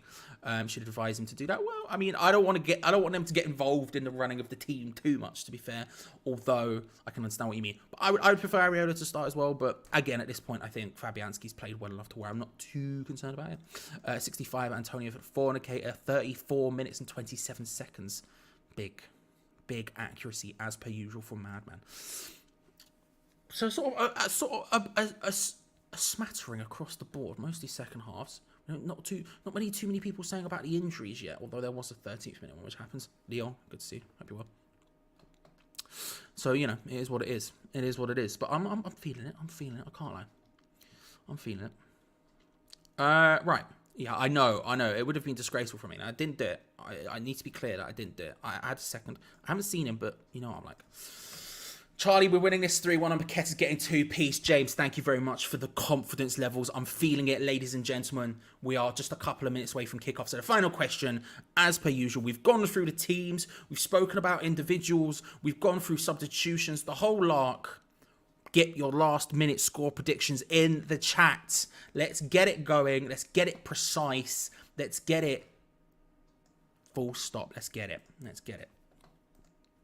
While you get those in, let me just lob these quickly in the top banner. And then Dave, absolute legend. Can't spell drunk apparently. There we go. Thank you very much to everyone who has donated into the full-time fund. It's very kind of you. Susan, Callum, Andrew, Will, GP, Dave. Thank you very much to you all. Let's have a look at some of these score predictions. And actually, just in case you are only here for the beginning for the build-up, thank you very much for coming. We appreciate it. Remember to hit that like button if you haven't already. We are at 261.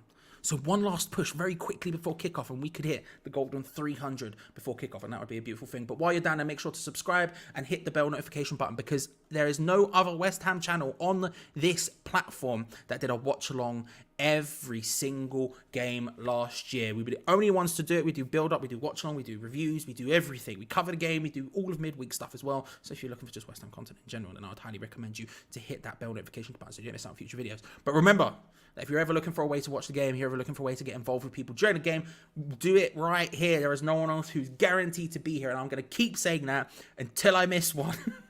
And while I'll say that, actually, ladies and gentlemen, if you haven't already, if you're looking for a way to watch the game, then I would highly recommend going down and into the description below. There's a bit there called Stream Links on the old Discord, and you'll be able to find what you're looking for.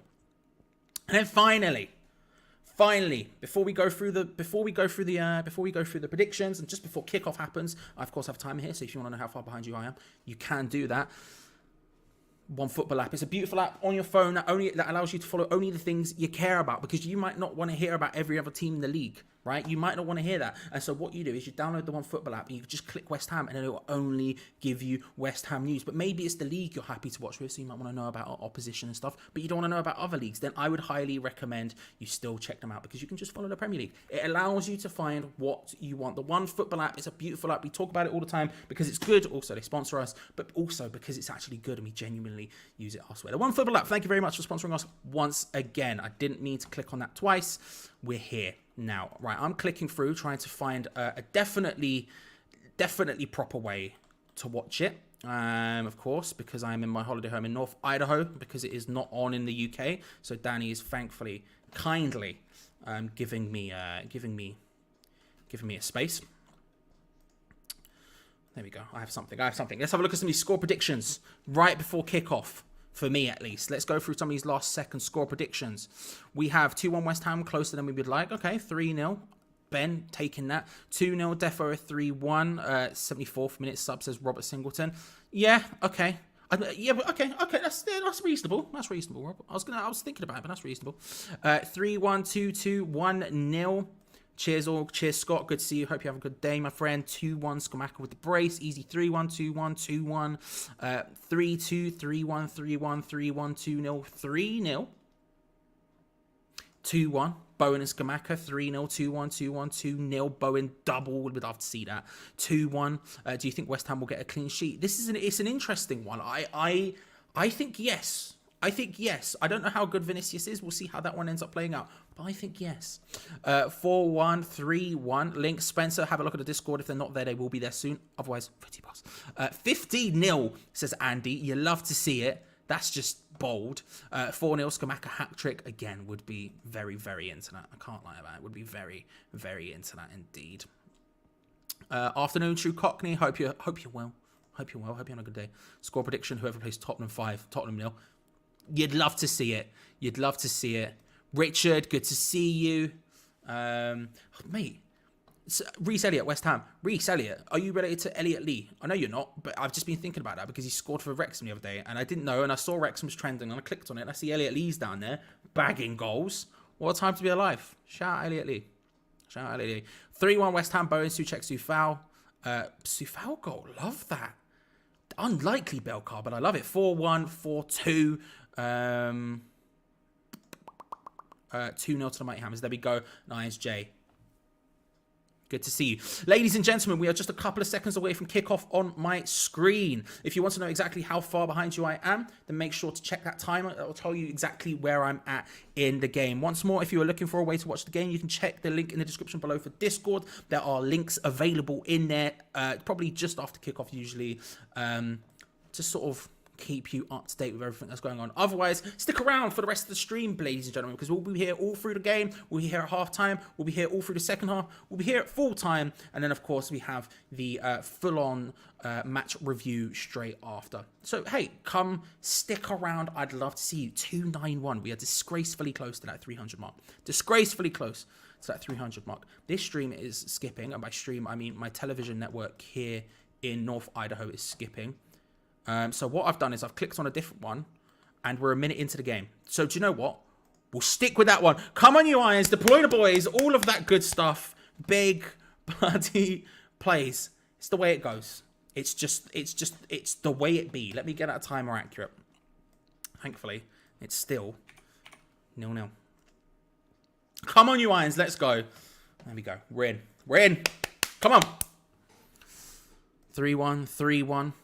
Paqueta 2 assists. I would love that. Paqueta gets his first. Dawson, Skamaka 3-0 hat-trick. Again, I would love that. Irons J, good to see you. I'm here for it. Paul Walsh is lobbing in a 2-0 to the Mighty Hammers. Again, lots of confidence. I'm loving the confidence. Watching whilst touring Germany with my band. Keep up the awesome work. Matt, first of all, you are living the high life, so I respect it. Second of all, what's your band? Let me know. I would love to listen to them. I do love music, so let me know if there's some way I could listen to it. I would be big into that. But Matt, have a grand old time in Europe, my friend.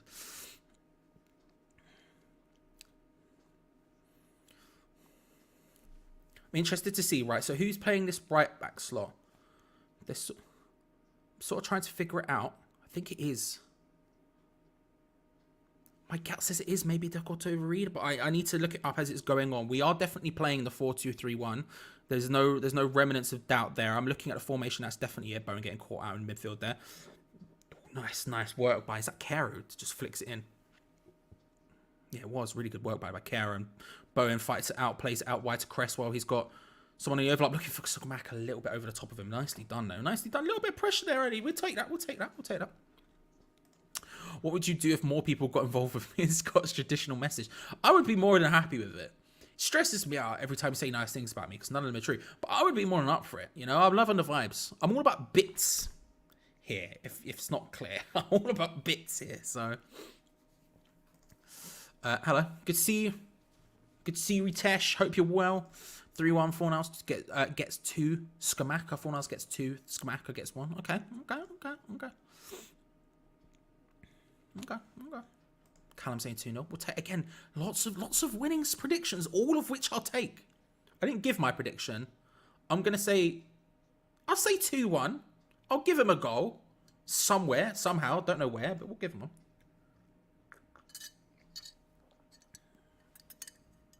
Sorry, that spoon is probably incredibly loud. I apologise.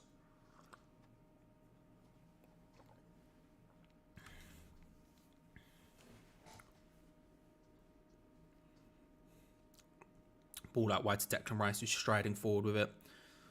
He's got Fornals next to him. Little 1-2 with him. Nice pass by Fornals there. Nice linking up with Paqueta as well. Spreads it out wide to Jared Bowen. You love to see it. That's quite a nice play. Kara steamed forward. Robinson just does well to bully Bowen back there, to be honest with you. He does pretty well. He just bullies him back, which is barge, and Bowen has to go all the way back to Craig Dawson. Declan Rice on the ball. Flicks it forward, looking for Kero. Stayed very high forward. Nods it down to Skamaka. There's a good opportunity. Can't quite release it. That's good defending, to be fair. Declan Rice, awkward first touch, and Fulham get the chance to counter-attack. This is a really good opportunity. Kebe outright on this. Sorry, not Kebe. Cabano down on this left-hand side. Plays it forward. Vinicius on the ball. Hits it! No, sorry, it's Andreas Pereira, not Vinicius, who gets the goal for Fulham. It's 1-0.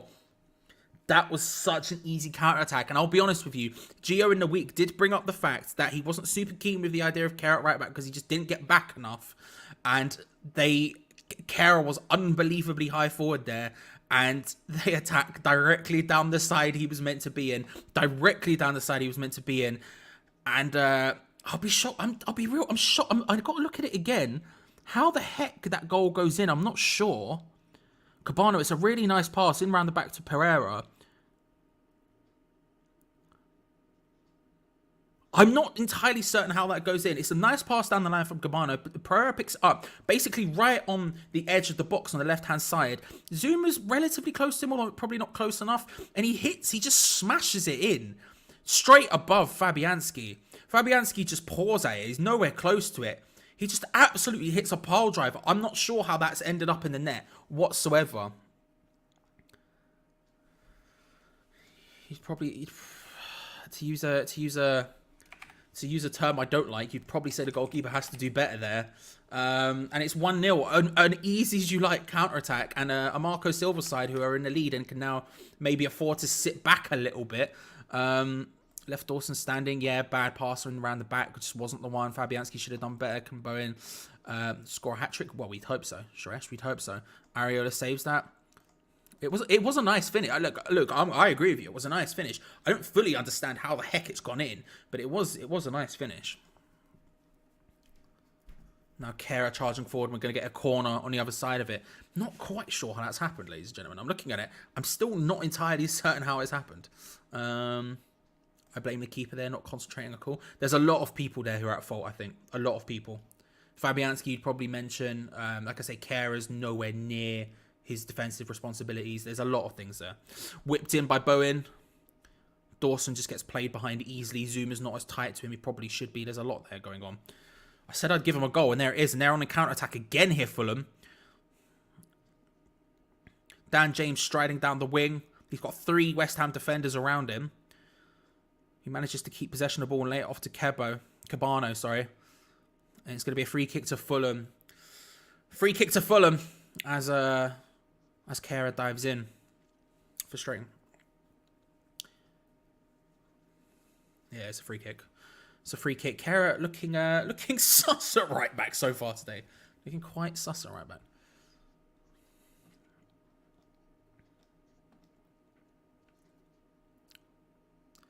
Yeah, I'm not entirely... Again, I want to see it a couple more times to really decide how much I think Fabianski should be saving that. But it feels like, looking at that position, it feels like he really should have got that. But I can't be certain until I've watched it a couple more times. Free kick in a really good position. It's basically a corner for Fulham. Pereira to take it. Whips it in. It's towards goal. And Fabianski... He punched it away. I would have liked to catch, but on second attempt, he manages to get the catch. And good tackle there from whoever that was, trying to stop Declan Rice. And it's going to be a throw-in for Fulham. We are all over the shop in this early stages of this game. We are all over the shop. Screaming for Kurt to get closer. Yeah, again, this is another thing that's there. I don't know. There's a lot going on in that goal that needs to be analysed and looked at deeper. Not good in any stretch of the imagination. Just a lot of problems. It's going to be a throw-in to Fulham on the right-hand side, relatively advanced. You're talking sort of relatively near the area. They take it to Harrison Reed, who tries a back heel. I don't know, to Cresswell. It doesn't go well in West Ham when a throw-in. I don't really know what Harrison Reed was trying there, but still. So Cordova Reed is playing at right back. We've got confirmation of that now. It is a forward back. Cordova Reed is the right back in that formation.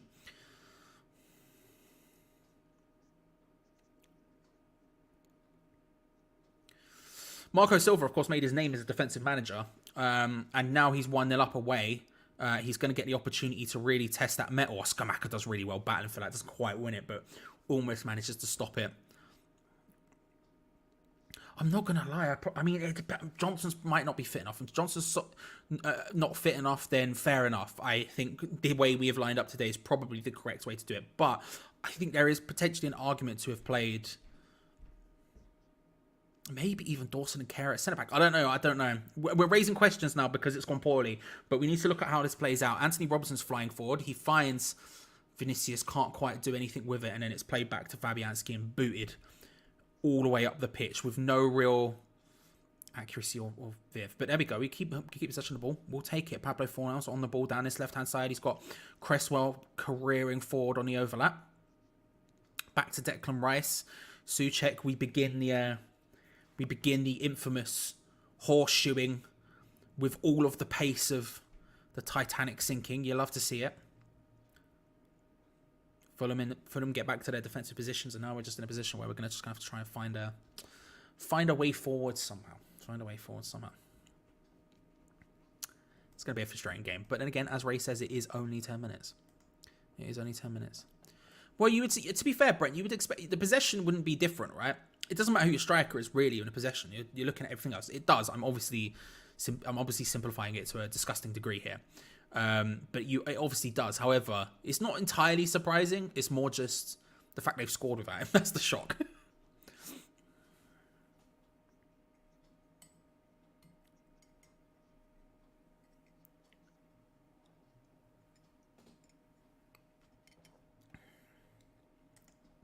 It's not just him, but yes, that is what happened. But it isn't just him. But yes, that is what happened.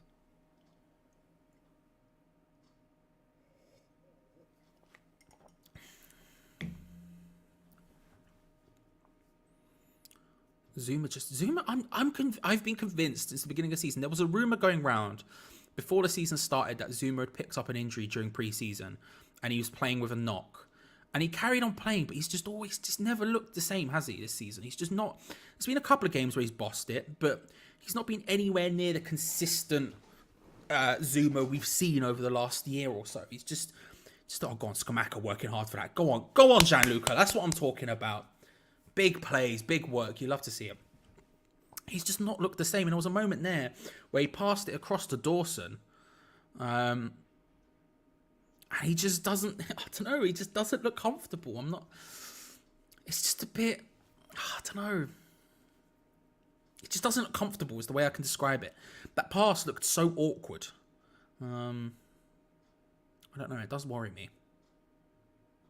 Hooked forward. Dawson just punts it clear.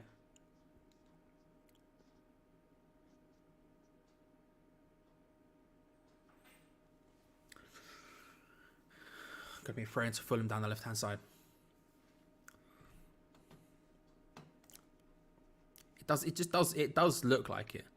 It just does look like it.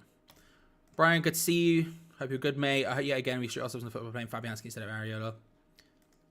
I agree. I would have preferred Areola. I don't know whether he would have saved that, but I would have preferred it.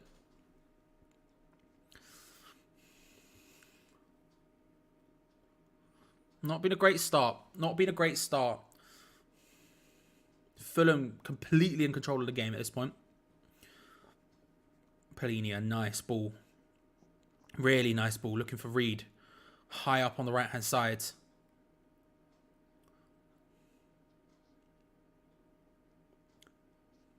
Lays it short to Dan James, who's sort of playing on this right wing as well. It's nice passing from Fulham. Just laying it around. Wait for it. Oh my God, they hit it. Bunny hits the bar. Jesus Christ. Jesus Christ. Just out of nowhere. Shoot claims coming, I think, from the Fulham fans. And Dan James just hits it with his left foot from range.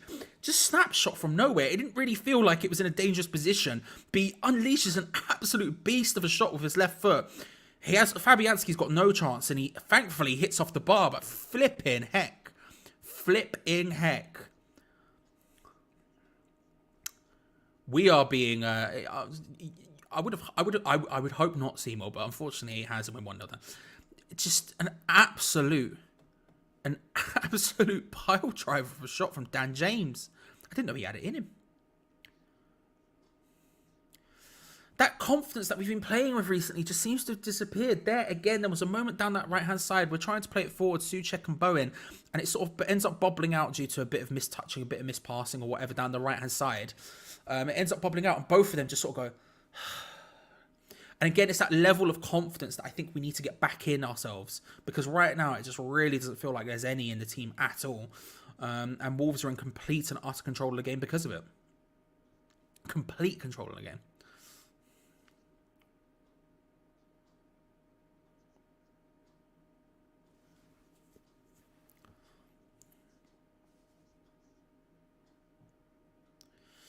Fulham passing it around at the back.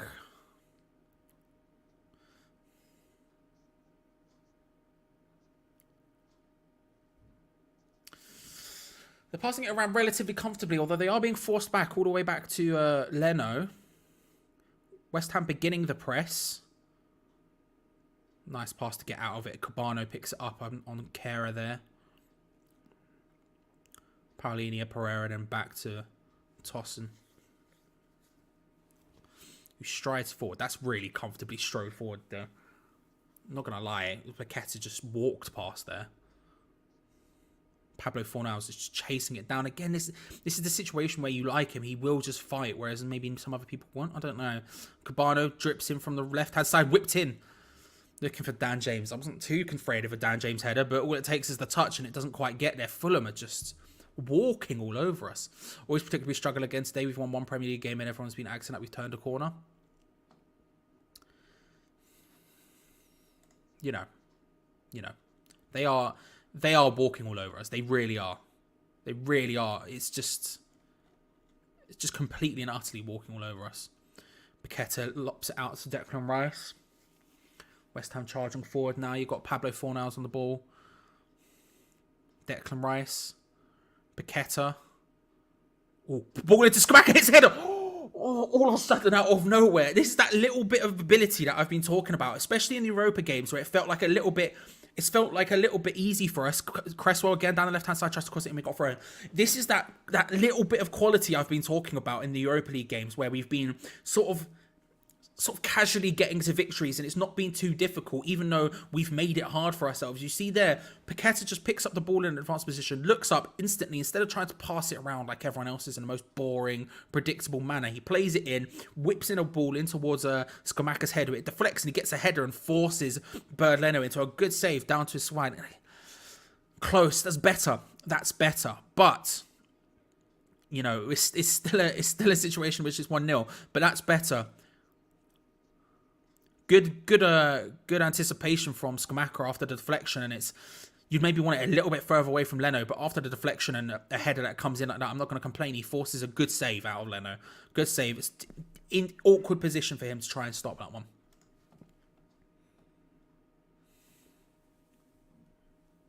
Oh, coaster came with my drink.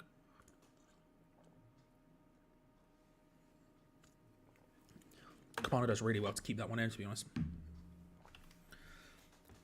Kara beaten. Ball goes in from Cabana and save from Fabianski.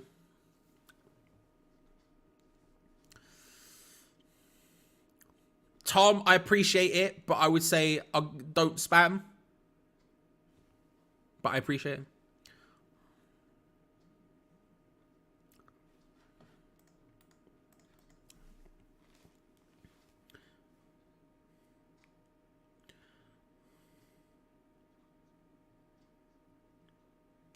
Got a text from my mum. You'll love to see it. You'll love to see it.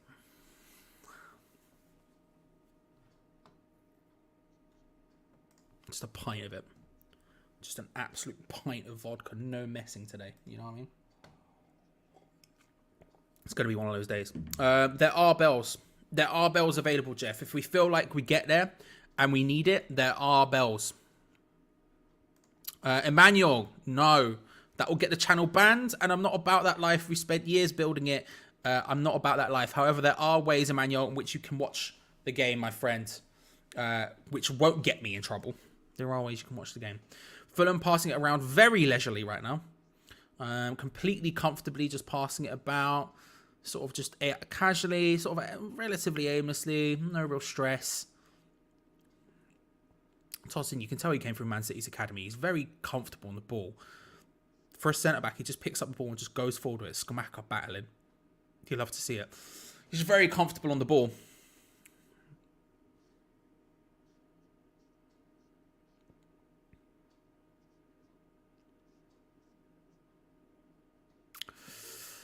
Big ball over the top towards Cabana. Doesn't work out. It's going to be a throw into West Ham.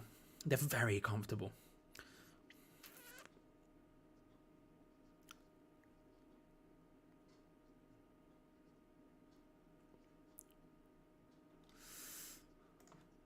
Sat, good to see you for a start. Good to see you. Hope you're well. Back from a 2-day punk fest just outside Tokyo. What a vibe. What a vibe.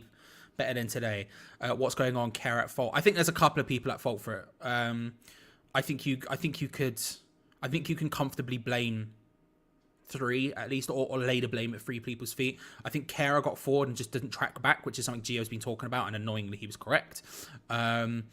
It comes down his side where he just isn't. They just stride forward into all of the space he's vacated. Ball gets played in behind Dawson, which I'm not going to blame too much, but Zuma should get forward to Andreas Pereira, who inside the box from an incredible angle. You have to see the goal if you haven't. From such a ridiculous position scoring. He shouldn't have got in by any chance. Hits it. Zuma's not close enough, and Fabianski, again, the word from chat is you should have done better. Could have done better. He'd be upset with that, you know, that kind of vibe. So I think you're looking at Fabianski. I think you're looking at Zuma. I think you're looking at Kara. I think there's all people you would look at there. This is ugly. This is a tough watch. Yeah, I mean to be fair, Super Luke, they're in control of the game. They're not even having to counter. You know, I would have expected them to. I would have expected them without Mitrovic to maybe go full-on counter-attack and just try to stick it out. But to be honest with you, they are completely in control of the game. Completely in control of the game. And it's kind of... Well, it's not good. It's not good.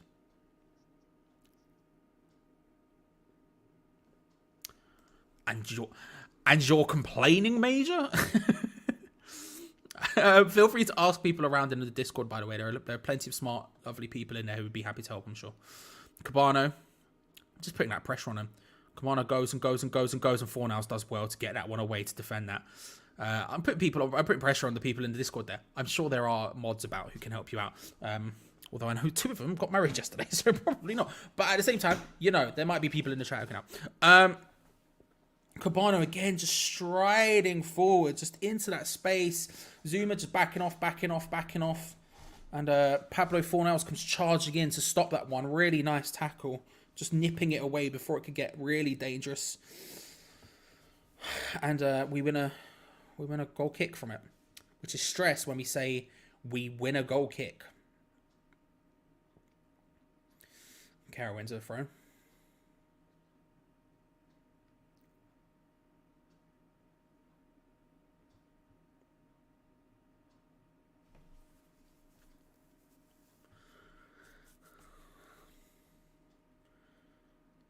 Thank you, David. Appreciate it, my friend. Appreciate it. I'm not well. I'm not well, but it's not what it was. Skamaka fires it just wide. Jesus Christ. We just very direct football from us. We've given up any pretense of control, and we've just gone straight direct with it. Just big vertical passing. Paqueta gets the ball in a bit of space. Bodies Palhinha, just pushing him off into the path of Skamaka, who fires it just wide. Better. Very direct, but better. And I'm not complaining about it. I'm not complaining about it. Good, Henry. It's been practically all online. I've always been on this stream since the moment I woke up. So, actually, it's going quite bad because we're losing. But apart from that, it's going well. I hope you're well. Hope you're having a good day, Henry, my friend.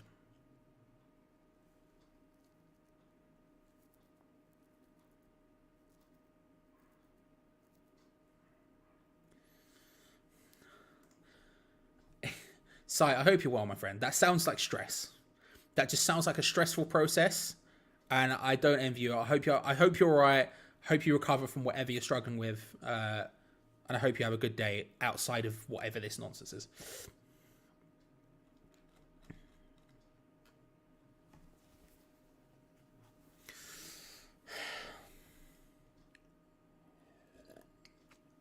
I mean, I understand. So, see. Downs definitely should have played. Downs 2 starts. He was man of the match. Downs should have started. Yes, but also it's definitely not his fault. But yes, has no midfield presence. I mean, the problem is, right, we're looking at it and we're saying their midfield 2 is good.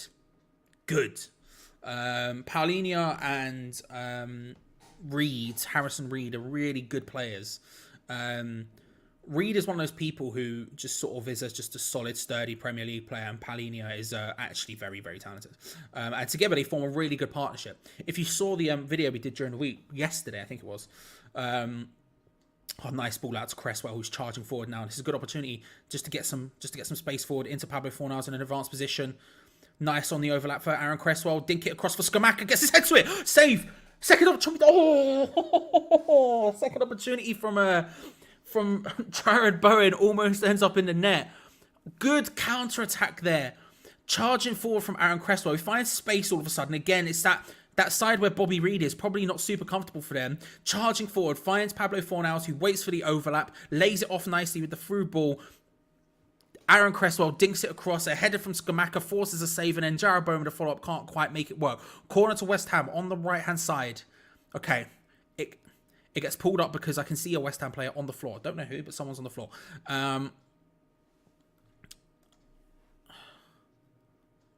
It's Dawson. It was Dawson who's down. Dawson being taken down by Andreas Pereira, I think it was. Which, fair play to Andreas Pereira. I don't think I could take down Craig Dawson.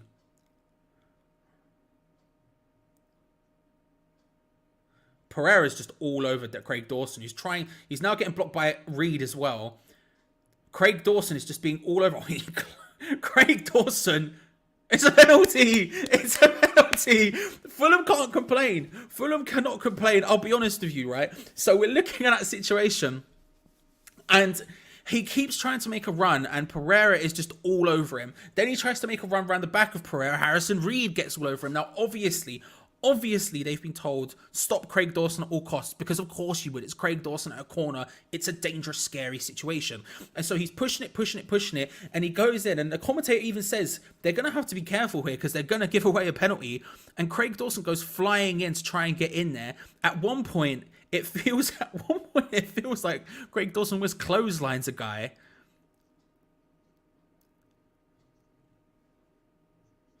I'm not going to act like Craig Dawson potentially hasn't brought that to some extent. I'm not. Because I think because Andres Pereira is all over him. Every time Dawson tries to make that run, Pereira just stands in front of him and drags him down every single time. And so, to be honest with you, Pereira and Fulham have put themselves in a situation to give away that penalty. Am I going to say Craig Dawson wasn't partly at fault?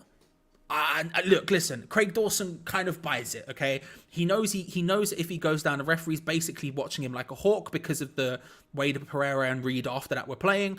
So Dawson can quite comfortably just run into him, hit him and go down, right? I'm not going to act like he didn't, to some extent, buy that. However, they've put themselves in a really awkward position doing that. And I get the idea you've got to try and stop him, but that was just manhandling. And it's going to be a penalty to West Ham. Jared Bowen to step up. Jesus Christ. Come on, Jared. Up against Bert Leno. Jared Bowen. Yes, come on. 1-1. Back in it. Back in it. There we go. There we go. Shout out Dawson. Cracking pen. Yeah, good penalty. Sent him completely the wrong way. Bottom left-hand corner. Slotted home by Jared Bowen. You love to see it. 1-1. Do we deserve it? Definitely not. Definitely not. You got to be honest, Fulham have been a better team. They've been all over us. It's not been comfortable by any stretch of the imagination, but Bowen just sends Leno the wrong way, slots it home. 1-1. We will be taking that. Let's go.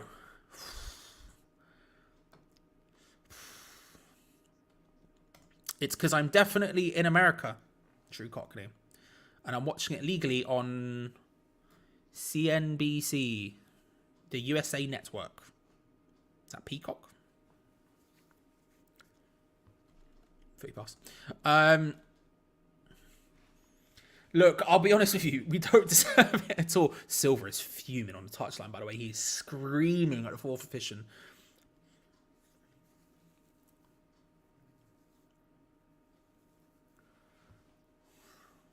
The fourth official was having a prolonged conversation with Marco Silva, who was absolutely fuming. I'll be honest with you, we do not deserve what we've got here. I'll be real with you, we don't at all. It has been basically all Fulham, apart from a couple of flash opportunities, which has gone well for us, but there have been a couple of flash point opportunities. Skamaka does well to win that ball back, tries to play it into Bowen, who couldn't quite make the run early enough because Robertson was just holding the line. We forced them into an awkward position though, Fulham. They're going to have to go long. You love that. We should be winning that back. Dawson does. Good work. Good work. Poor pass from Declan Rice, but didn't really have the options. Maybe should have taken it down and controlled it instead, but you have the options. He goes charging in, vacates a massive amount of space. Maybe don't do that, Declan, but that's fine. I'll be real. We've been thrown. I'll be real again. We do not deserve it. We do not deserve it. See, the thing is, Nick, it was a penalty. It was a penalty. Now, has he bought it? Yes, he has bought it. I can't say he hasn't, because he has. But they've given them the opportunity to buy it. It's just been consistent grabbing him and throwing him about.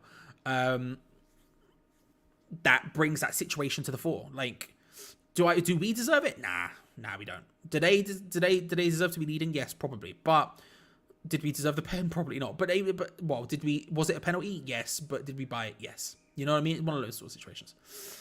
Dawson charging forward. You love to see it. Out wide to Kera. Tries to whip it into Skamaka. Header from Tosin, just away.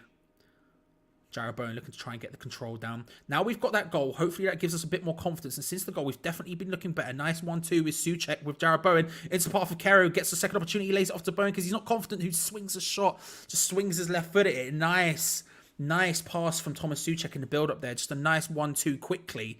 I had to double check it was Souček because it felt like something Paqueta would do. But still. Just that quick first touch 1-2 pass. And then Paqueta comes back to win. Good work from Paqueta there. Good defensive work. Good defensive work. You love to see it. Marco Silva, by the way, in case you're wondering, still screaming at the fourth official.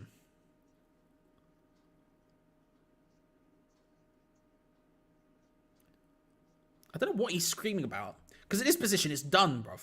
It's done. What are you going to do? Still. Corner to Fulham. First thing they've really got since the goal. Pereira to take it out on the left-hand side for them. Puts it in. It's not a bad corner, and Fabianski is forced to just pour it away. He does get fouled in the process, but... By the way, Marco Silva is still arguing with the fourth official. I think... Is that Luis... Hang on. Pause. Is that Luis Boamorte? Is that Luis Boamorte on the coaching staff of Fulham? Did I just see Luis Boamorte? Luis Boamorte.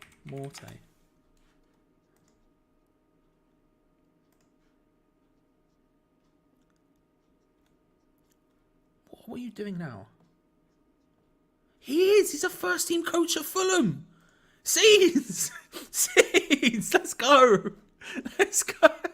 He was at Fulham for ages. I just didn't know he was in. I knew he was probably doing coaching somewhere. I didn't know where, but I didn't know he was at. I didn't know he was at Fulham. Love that. Love a bit of Luis Boamorte. Assistant manager at Fulham. Scenes. What an absolute scene. You love to see it. What a time to be alive. Paqueta doing really well to battle for that one, by the way. That's the thing I like. That's one of the things I like about Paqueta is he's more than happy to just muck in and really get involved in some defensive work. Which is probably why we should play him in a more 8 position, but still. Mate, Luis Boamorte, what a time to be alive. Aaron Cresswell there looking for the 1-2 with Rice, but he decides to pass it backwards instead. We've been better since the goal. It's been practically all us. Bowen just bad from him. I can't lie. And Kero gives away a foul. All comes from a Bowen mistake there.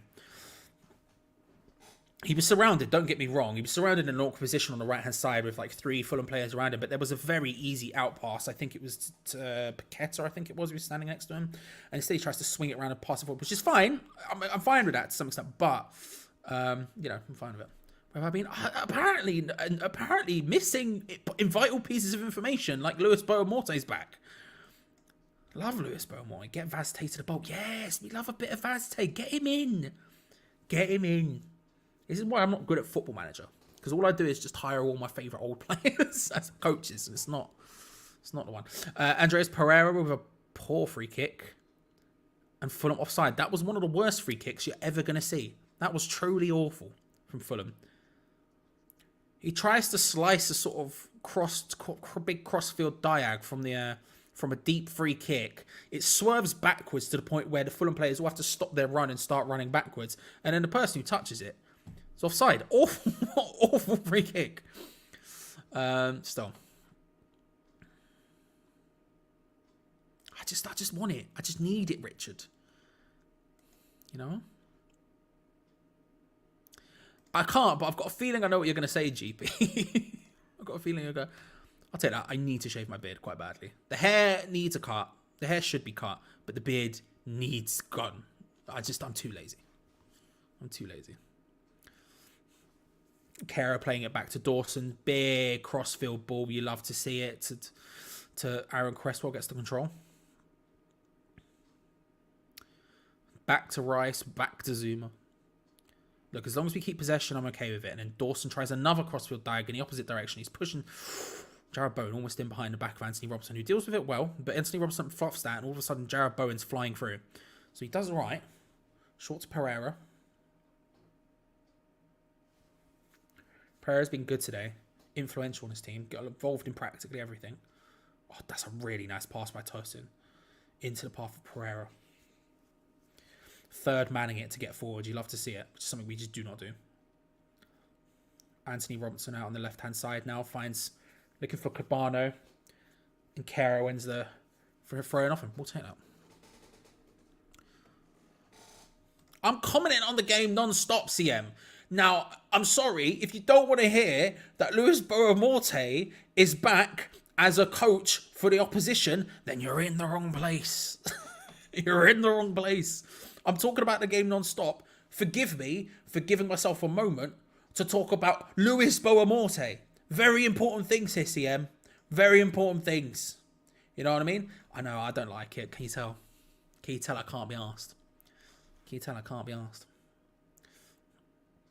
Declan Rice lays it forward to Paqueta. Nice first time pass into Skamaka. It was a little bit far ahead of him, but you got to respect it. It was a nice idea. Again, that directness I really like from Paqueta. Just looking forward, because not only is he looking to get forward, like Bowen with that forward pass was a poor option because it was just a swing in it. If it makes it through, then it's a beautiful thing, but in that situation, it is what it is. What the thing I like about Paqueta is not only does he have that forward mindset, he's just going to pick up the ball and directly get it in there, but he also has the ability to find that space with the pass. Big ball over the top from Fulham. I'll tell you what, since the goal, they've not really done much. They've had one or two opportunities, but they've had the corner, they've had the free kick, but outside of that, Fulham have been second best since the goal. We've taken control of the game. We just need to make sure we really take advantage of this and start to put chances together, because we're getting a lot of possession. But we're not really getting too much danger in their final third, and we need to sort of, you know, get on that a little bit more. You know?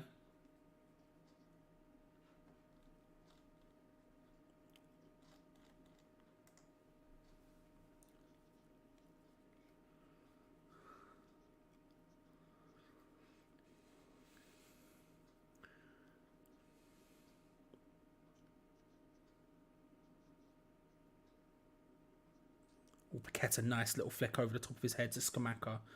Again, this is good. This is good. This is better. Declan Rice, Cresswell, Fornals crosses it. Corner will take that again. We're looking better now. We're looking better. This is kind of what I was expecting. Not complete and utter domination by any stretch of imagination, but us being in control of possession, us being able to, you know, create a little bit. Not creating tons, but we're getting the gears are starting to whir. The movement is starting to happen. Yes. Harrison Reed is down, by the way, which would be bad news for Fulham. Like I say, that double pivot of him and Palhinha are really important for them. Really good pairing. And you would not like to see, from a Fulham perspective, him go down.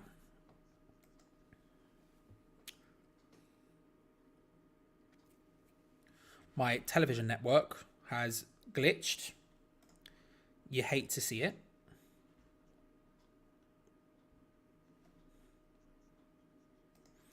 We'll see what happens if we're in a bit of a time loop here. So what I'm going to do, I'm just going to do that.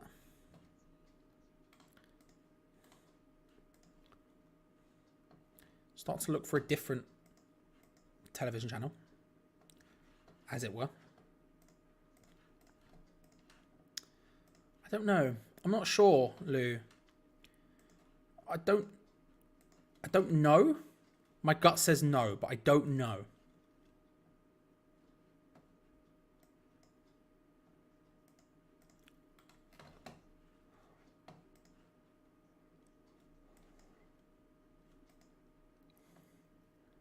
Oh, maybe. Let me. I'm just keeping an eye on chat to see if anything does happen, because right now I'm in a position where it's just, I'm at the mercy of the gods. I'm at the mercy of the gods. We'll take that.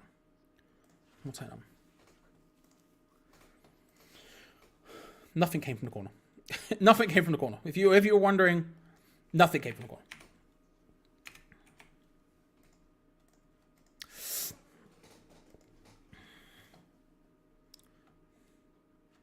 Afternoon, Gav. Hope you're well. Hope you're good. Yeah, 100%. Give him the freedom. Just let him do it. You know what I mean? Just let him go. Let him do what he wants. Give him a bit of freedom to sort of run wild, and you see the benefits of it. Like I said, he's one of the few players who has that ability in our team to really get some good forward passing going. There are a couple in there who can do it, and he's the big one. Talk about their stuff now. It's Lewis Morty, bro. What the fuck? What? Excuse me? How did I not know this? This is the sort of thing that I would know about usually. So the fact that I didn't know about it, and this is how I find out, a shot of Marco Silva complaining and he just happens to be behind him. What? Anyway, Dawson's down. Dawson's down. For them, it was Andreas Pereira who scored first, and then we scored, and it was a penalty. Jared Bowen got a goal. Bowen goes down at one point, and just sort of out of nowhere goes down in the build-up to their goal. That is such a pile driver of a hit. I mean, it's so the angle is so. Oh, by the way, Lawrence, good to see you, my friend. Hope you're well. I hope you're having a good old time, my friend. I hope you're good. I haven't spoken to you in a while. I hope you're well, bro. I hope you're well. There he is again. It's Bo Morty again. I'm seeing the replay. Here he is again. It's just a massive hit. You'd feel like he probably should save that. I can't lie. Just a massive hit. Just a big old pile drive punt. Posh. You feel like Fabianski could save that. Dawson is still down. I don't know why he went down. I don't know what happened. Just wanted a fruit shoot. I can respect it. I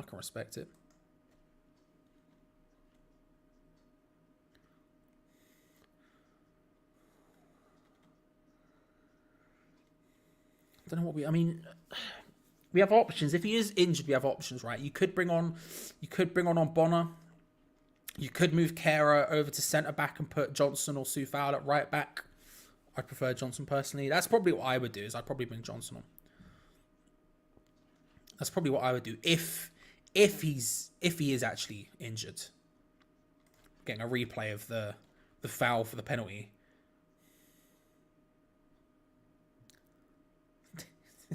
It's easy as you like, really. It's free real estate. It's free real estate at the end of the day, you know. Probably not the right time for us to have an extended period like this. I mean, I'll be honest with you. I think that we've been in good form in the last sort of since the goal. We've been in control of the game. We've been sort of slowly getting there. The gears are beginning to whir. Bruv, he's on the Fulham bench. He works for the coach's staff. Get him in. Poach him. It's just a bit mad. Just a bit mad. Hopefully we can come back from this prolonged period to sort of force it back into a good position. Jared Bowen got a bit lackadaisical there. Good work from Anthony Robertson. Jared Bowen got really lackadaisical there, trying to claim a corner before it had even gone out. And fair play to Anthony Robertson, who keeps it in and then just boots it off Bowen, and they win a goal kick. Goal kick even. He is.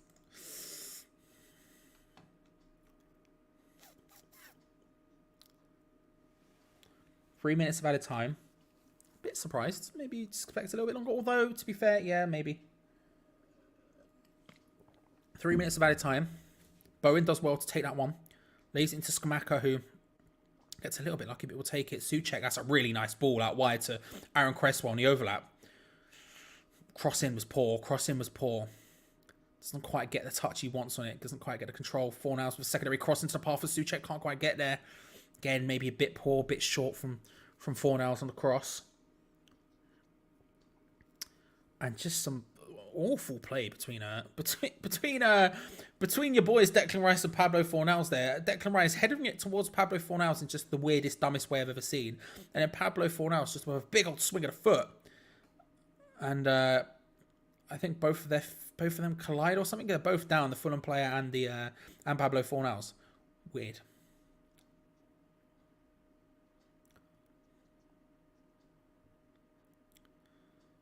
Yeah, I think they both just kicked each other.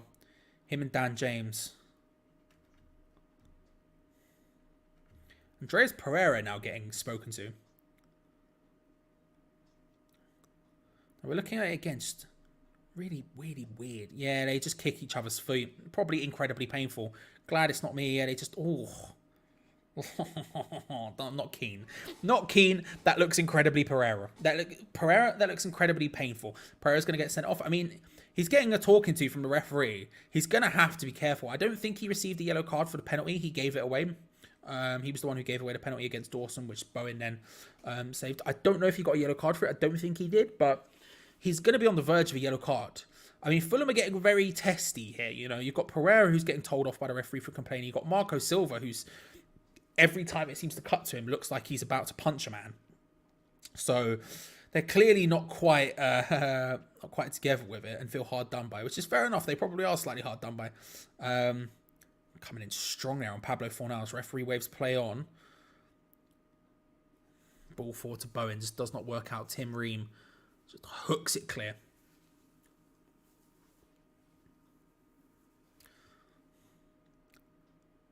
I mean, that was a definite foul.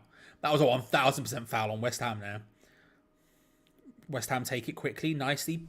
Play the ball. Come on, let's go. I like it, but there's no need to stand around and admire the fact you took the free kick quicker. Let's get moving. Ambitious ball looking for Bowen. Doesn't quite work out. Fulham can come away with it.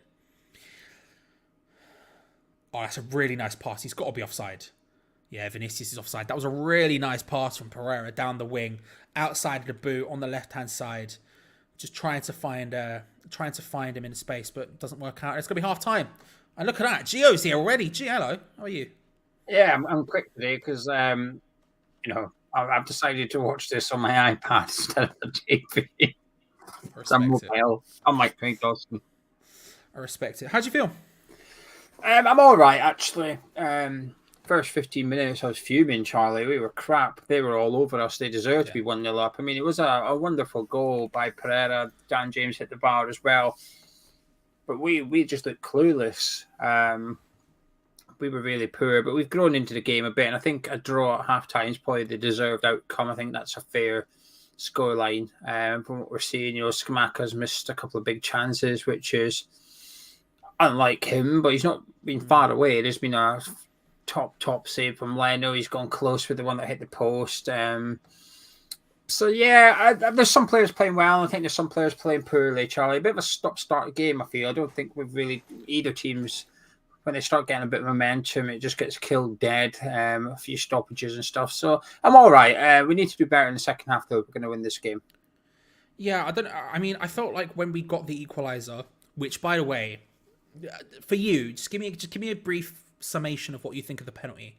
I just want my gut says it is a penalty, but he's 100% buying it because they've given him the option to buy it, basically. Yeah, I mean, it's just, if he wasn't warned, I would say it's a very soft penalty. I think you see stuff like that happening in the box at all times and nothing gets given.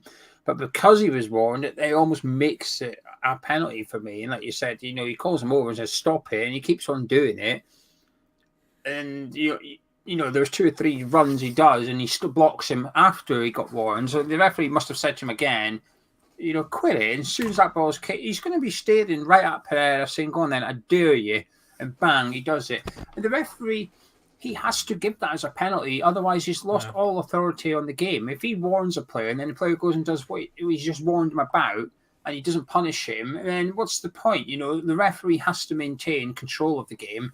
And Pereira gave the referee no option there whatsoever. That referee wouldn't want to give that as a penalty in the sense that it is a bit soft, but because he's warned him, he's got to then give it. So it's the correct decision, but it was one, like you said, as Dawson bought, of course he has. We know Dawson can shrug those things off. We've seen it before. Dawson barges them out the way, away he goes, gets his head on it. But he doesn't need to. He's just stood there listening to the conversation from the referee, which is cut that out, or I'm going to give the pen. Dawson's thinking, right, happy days, mate. Do it again, because I'm going to hit the deck. And, Harrison Reed gets involved as well a little bit, sticks his arse out into him, trying to probably help Pereira out, saying, don't you touch him, I'll nudge him. It's stupidity from Pereira. Yeah, I think up until that point, because I completely agree, and I think up until that point, I would have said, when we scored, I was like, we do not deserve to be drawing this game. Fulham have been much the better team. They've been creating chances. They've been more dangerous. They've been in charge of possession and everything else. But since then, it's been practically all us. And I think it comes down to a situation where you're looking at it now, you probably say, it's probably relatively fair that it's 1-1. I think since the goal, it's been all us. And even before then, even before the goal, there were a couple of little opportunities here and there where Paqueta would find Scamacca and he'd take a shot. Like say, Scamacca had a couple of opportunities where he could have scored that were close. And I'm feeling confident going into the second half. I'm feeling confident going into the second half. But before that, I need to go pee. So I shall be back in a moment. Cheers, Walsh. Right, let's see what you're all saying in the live chat. Get your thoughts in on the live chat about what you're thinking at half time. Chris says, we as a team need to start pressing more. We look dangerous every time we do it. Yeah, we really do. Boys, pull your finger out. You're sheriff. Lebon says, we've had more possession and shots. I'm happy with the game so far. Zuma poor on the goal. He gave too much opportunity to shoot. Lackey says that Souček's been poor on the ball, hinders the rest of the team.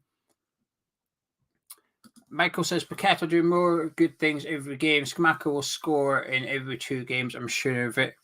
I'm surprised he's had 3 chances and missed all 3. I'll be honest with you. I think, another day he scores 2 of those. It's the one top save from Leno, and then the shot was a carbon copy. It was similar to what he scored against Anderlecht, just 2 inches to the left rather than the right. Ian says that Fulham are controlling midfield. Downs at least can make a pass. Do you know something? I have to agree. I don't want to criticise Souček too much. I think there's 2 players playing poorly for us, and it's probably the 2 players that are in question over whether they should start or not, unfortunately. But there was one occasion where Kerr and Paqueta were sort of under pressure a bit, but they kept possession, gave it to Souček. He just sort of didn't belt it forward. He just put it down the pitch and just conceded possession happy, as if to then say, oh, right, now we can gain territory. It was just such a easy way of conceding possession. It was a bit frustrating. Jordan says, Miles, nobody's called Miles. Moyes gives the players so many instructions it stifles play. Rivers would also like to see Downs on for Souček. Antonio for Fornals. Lackey thinks Souček's playing poorly, hinders everyone around him when he's in possession. JT's asking about Paqueta. I think he struggled a bit, to be honest with you, JT. His cross for Scamacca is the one glimpse of quality we've seen from him. Dropping deep, getting involved, but he's having to drop deep to get involved, which just makes me more frustrated that we aren't just starting him in that deeper role kind of thing, because where he's playing, he's not really getting much time on the ball. I would say he's struggled to impose himself. He's not having a bad game, he's just not having a good one, mate. I think he's doing okay within the limitations allowed in the game. I've been more impressed by Fulham's 2 or 3 midfielders than I have by Paqueta. Let's put it that way. Right, let's see what we're saying. Artel saying Fabianski, Kerr, Souček are poor. White Wolf wants to see Downs come on for Souček. Natural Mystic would like to see Downs and Ben Rama for Fornals and Souček. Mancunian has said Kerr has been caught out of position. Now, I'm not going to say too much, right? But last week, when I sort of said that Kerr was out of position a lot in the Wolves game, I got a bit of grief for saying that. The warning signs were there last week against Wolves. He's playing the same way this week. It's just that Cabano's taking advantage of it a little bit.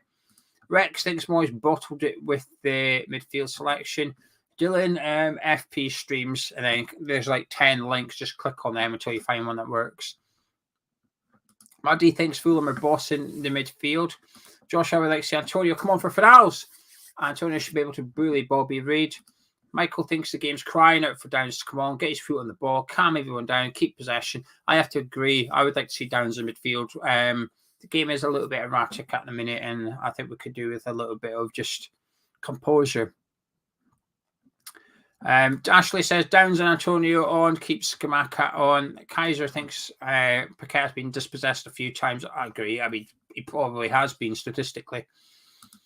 Scarborough says, think Moyes trusts Down now, so could see him coming on. Well, this is it, Moyes gave it all that on Thursday. Oh, he's giving me a bit of a headache now. Well, you've got to see that. Well, come on then, let's see it.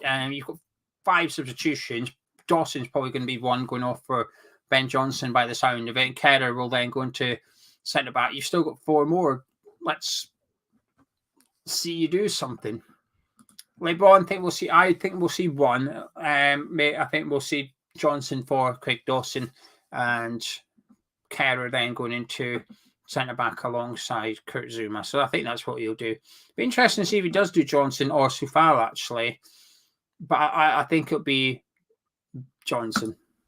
Leo says he's happy with the second half of the first half. The only body he has is Fabianski in goal, Souček's passing and touch, Kerr bombing forward and forgetting Dawson, making him alone back there. Jack says Souček's position has been off as well, not in the right spot to give players an option. Michael thinks Paqueta's looking better, but still needs to quicken up on the ball. Stephen says, make sure we don't give the referee an opportunity to give a penalty to Fulham. Johnny doesn't think Paqueta was that effective, doesn't seem to make himself available when we're going forward. While Thomas thinks he takes a little bit too long. I think he is available, Johnny. I think he is sometimes. The problem is, not all of our players will pass it. I'm not even taking the piss. Craig Dawson is possibly the player I like the most for playing it between the midfield and into the Paqueta area, if you like, in front of Fulham's defence, breaking the lines, as they call it in football. Dawson is probably our best player at doing that. There was a pass maybe on the half-hour mark. It was really nice from Dawson, really zipped in. I think it was to Paqueta or Bowen. In you go, turn and run at that defence. Whereas at times when it's Souček, even Rice at times, I see Rice often calling, saying, well, who's coming short? And often I'll see someone go short and he just gives it backwards anyway. And I think, well, your body language suggests you want to play it to somebody, but then you go and take the safe option. So I think making yourself available is one thing, but I don't think we give it to him enough either. If Scamacca has to stay on, he's in the right place doing what Antonio doesn't. If Antonio comes on, put him on the wing, he only ever drifts wide anyway. I agree with this Scamacca part. I think I'll always argue positioning is the hardest thing in football, being in the right place, the right time. Thunder and Joy says Kerr's been caught out about 5 times in the first half. I'm going to check all these people complaining about Kerr, and if any of you gave me grief for my comments on Kerr last week, I'm going to match you up. Darren says Souček is dreadful with the ball at his feet. We need more passion in midfield. Souček for Downs. Souček for Downs is the biggest call of the live chat. Ryan says might seem over the top. I would do 3 changes: Johnson for Dawson, Emerson for Fornals, and Downs for Souček. I mean, the bad thing is the 3 is drastic, but you've still got 2. You've still got plenty of options to change it. If you need a goal, you've still got Antonio and Ben Rama to come on. If you need to show it up a little bit, you've still got WHUFUL on there, Lanzini, if you want to play a little bit more keep ball. You've still got plenty of options left with the other 2. Roger would like to see Ben Rama and Downs on, but he knows that Moyes won't do that. Weak midfield means Pac-Man has to drop deep due to poor Souček. Bring on Downs. John says Dawson won't come out for the second half. I think Moyes won't make any early changes, but we know Downs needs to come on. Luke says more crosses to Scamacca. What happened to Kerr's long balls earlier in the season? Possibly because Antonio's not on the pitch. I don't know. I'm just guessing here, by the way, Luke. I'm just throwing it out there. Maybe because he feels more comfortable playing it to Antonio up front than anybody else. The live stream match, Charlie will be along to tell you, but FP Streams is the one that I use, and then there's links on there as well. Right, let's have a little look. 4-3-3 second half. I mean, I would like Paqueta a little bit deeper. Yes, I think we need 4-3-3 anyway. But yeah, I agree. Scarborough said Kerr centre back could be that forward passer and Downs if he comes on. Dan says Moyes will not make changes. Moyes will make changes when we go behind. He's not a proactive manager who reacts when things go south. Is a fair comment. Can't disagree with that, actually. Chris says, watch second half and see how many times Fulham pass straight through the middle, cutting out at least 3 of our players. They are in total control in the midfield. LeBron's countering Chris's comment, which was about Fulham, I think, saying that you could counter that down, saying maybe he has tactics he wants to play before any goals are conceded. Oh, no, that's about... I'm unsure. Anyway, that's what happens when I try and get involved in a conversation in a live chat, isn't it? Let's see what we're all saying. Dean says Fornals has been useless. I have to agree. He's not been great, has he? Now, let me just get the statistics for my next question. I can't tell you. Ismar's asking if Rice's pass accuracy has gone down this season. Rather than this season, let's just take a look at today. Today, Rice is sitting at 85% pass accuracy, which is quite low for him, actually. Polina for Fulham is on 88, so it's just edging out Declan Rice in that sense. Paqueta's on 91%, Bowen's 90%. So in terms of those 3, they're posting good numbers. Souček, I know everybody will be asking, I feel bad saying this, but Souček 65%, which is the lowest out of any midfielder for Fulham or West Ham. I include the attacking midfielders as well. Obviously, your strikers are always going to be lower than that because there's less people to aim for, so on and so forth. So, yeah, Souček's pass accuracy is not great today, whereas Rice is a little bit lesser than what it usually is for somebody like Declan. There's just a couple of awkward things that Bryce has been. There was the header that I think tries to get to Cresswell or Fornals, which ends up. Oh, it's Fornals. It's the one where they both kick each other. It's just stuff like that, which is like it's just a little bit awkward and it will just take the numbers down unnecessarily. I think he's doing what he does. When he has the ball at his feet, he's doing Rice stuff, like charging with it. I think he's been quite sloppy, Charlie. I was just someone asked, by the way, about the pass success. That's why I brought the topic up rather than just looking at it myself. But I think he's actually been quite sloppy. I mean, for their goal, he loses possession. Don't blame him for that because it's like a defensive action he's doing. He's trying to stop the ball. But I think in a couple of times, I think he could be doing a little bit better. And I think he's taking the safe route. You know, I'm praising the 85%. There's been a couple of times where I think there was a slightly more adventurous pass on from Declan and he went backwards and gave it to the player. And this is why I always say stats only tell you so much. It's all very good to have a nice number, but are you actually creating chances? What are you doing kind of thing? Yeah, and I agree. I'll always refer to Bruno Fernandes when he tells Marcus Rashford, don't worry about the 9 times I get the pass wrong. You focus on the 1 time I get the pass right and put it in the back of the net. So that's 10% pass accuracy, but the point is I'm trying to create chances here, not to get a good pass success rate. Anyway, I'm going to disappear and I'll just see you at full time reward, but I'll see the live chat full time. Yeah, I'll see you at full time. You'll just be doing your me, things. Pervert. That's the way it goes. Thank you very much, Gio, just for destroying me like that right at the end there. That's fine. So we are almost underway back here on the second half. There we go. Kickoff has happened. Come on, you irons. Deploy the boys. Time to run 2 things. It's West Ham United 1, Fulham 1. Second half, hoping for more of how the first half ended would be nice. I should say this, by the way, if you haven't already, I would highly recommend you check out the OneFootball app, ladies and gentlemen. Oh, Bowen pulls it across. Cleared away. The OneFootball app, ladies and gentlemen, it's the phone app which allows you to follow only the things you care about, because you might not want to know about Tottenham, for example, but that's fine. The OneFootball app allows you to just follow West Ham United. You click on West Ham and it only gives you that news. How does Gio Gonza get the team news and the build-up? OneFootball app lets them know, ladies and gentlemen. Maybe you want to know about the Premier League in general, you can do that as well. It allows you to personalise and be specific about what you actually want. It's a beautiful app and they've sponsored us many, many times. The OneFootball app, ladies and gentlemen. I would highly recommend it. Link in the description below. Thank you very much to them. Starting brightly in the second half, flying at them. Early doors, Paqueta just trying a little swerved shot from the outside of the area. Left foot, try to bend it into that bottom corner. Nice idea. Doesn't quite work out, safe from Leno, and Fulham can come away with the ball now. But nicely done. Nicely done.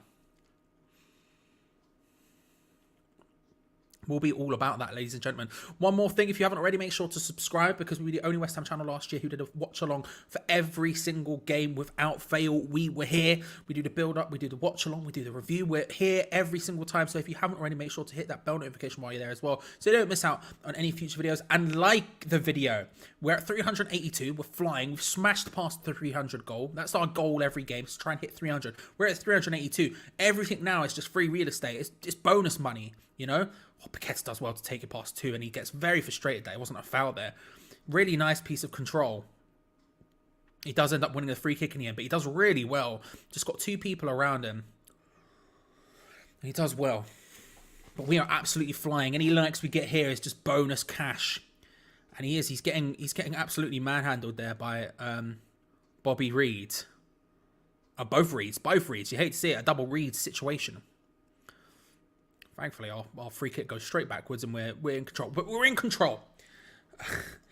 He absolutely destroyed me, Gav. It happens sometimes. You got to take the L sometimes.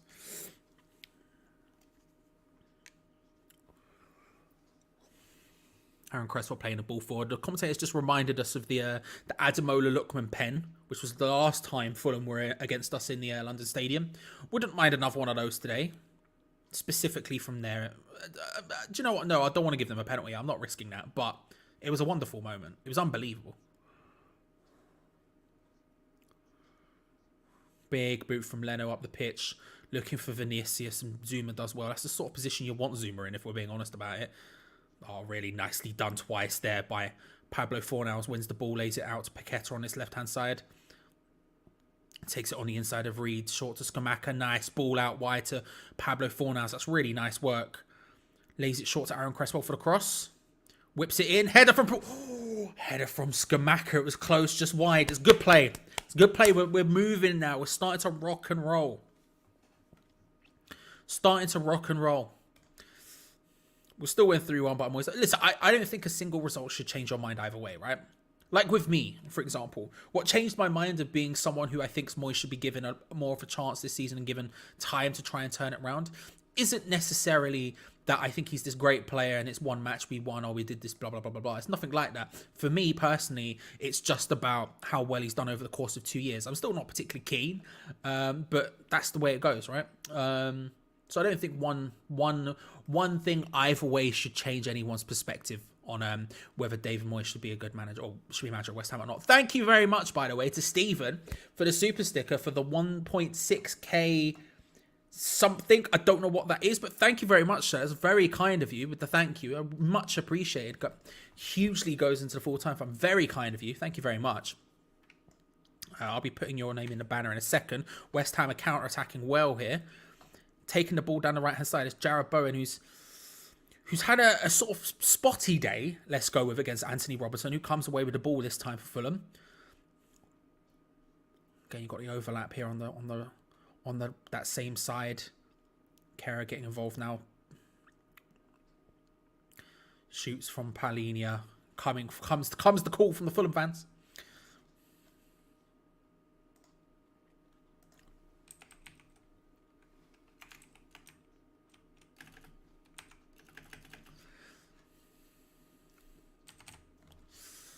Thank you very much, Stephen. Much appreciated. Your name should appear at the top in just a moment. Thank you, everyone, by the way. We're 5 off 400. 5 off 400 likes. Let's go. Palinia. Pereira's on the ball, trying to look out wide to the left. Doesn't quite manage it. Stead plays a big searching ball to the right-hand side. Cabana, who's moved out on that side. Himself and Dan James have swapped.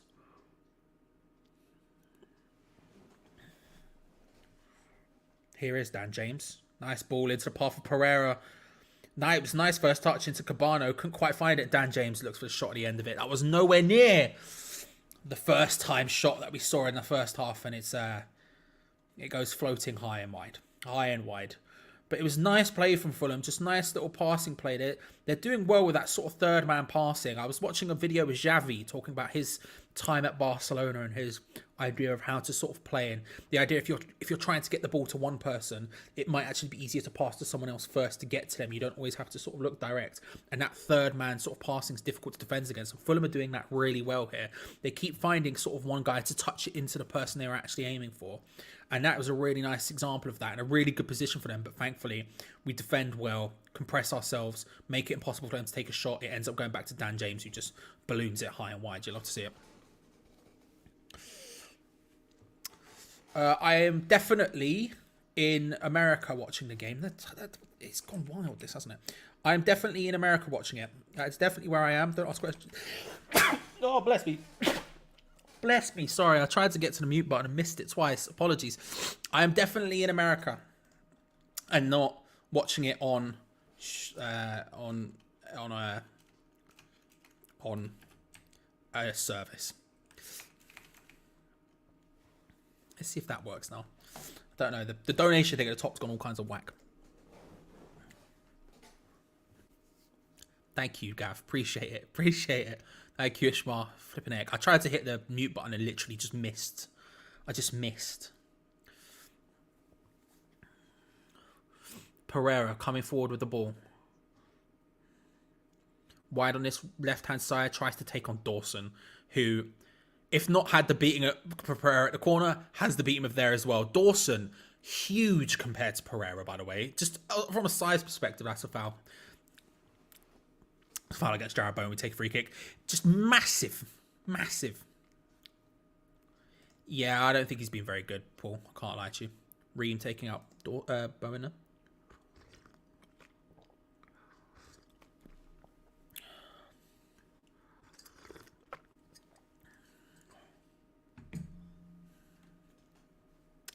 I'm definitely in America. No one question it. No one question it. I'm not watching on Footy Pass. I'm in America watching on the USA Network, CNBC. Yep. Yep. Fulham forced all the way back to Leno there.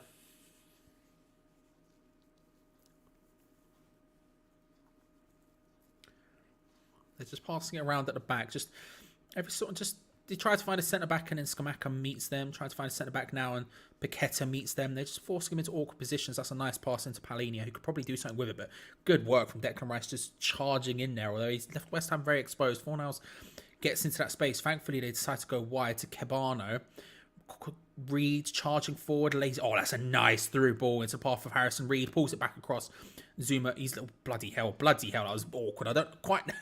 The ball comes across, and thankfully, it looked like it was going to be straight into the hands of Fabianski, but Zuma clears it, just sort of punts it towards the corner flag. It deflects off, I think. I don't know, Aaron Cresswell, maybe. I don't know.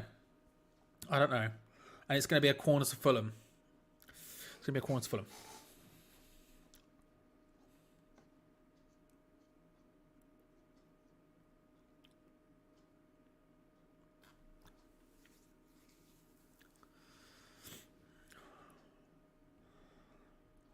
Big boot, awful corner, goes over the top of literally everyone, not even close.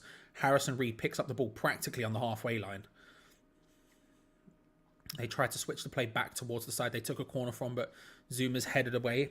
Wasn't excellent, if we're being honest with it. Skamaka tries to battle for it, and we managed to force Fulham back and into awkward areas, but it wasn't a beautiful counter-attack you're ever going to see in your life. But look, the point is, it's fine, the ball's out.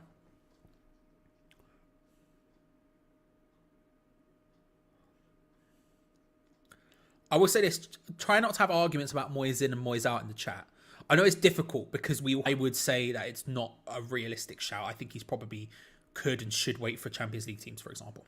But again, try not to have arguments about it because, again, at the end of the day, we're all West Ham fans. You know, we have strong opinions on whether we should be Moyes in and Moyes out and all that other sort of stuff. But we don't need to have beef about it. You know what I mean? Footy Pass. Footy Pass is a good place, I would say. I would say, of course, if you ever use any sort of places like that, VPNs, good. Antivirus protection, good. Ad blockers, good. All things West Ham Corner.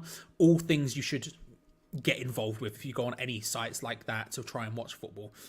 Footy Pass is a place I would say. Good to see you, Elba. Hope you are. Stuart Pearce manager? Probably not. Love him back on the coaching staff, but probably not. I wonder what he's going to do. I don't know what he's... Corner to West Ham on the left. 56 minutes on the clock. Aaron Cresswell's there. He's got a short option of Pablo Fornals. There's a corner kick routine happening. It felt very weird, but it played in. Ooh, header's almost there. Bone at far side, deflected shot. Back out to Aaron Cresswell, who's going to get offside. Free kick to Fulham, very deep in the half from the offside. A little bit of a shame there, but we move.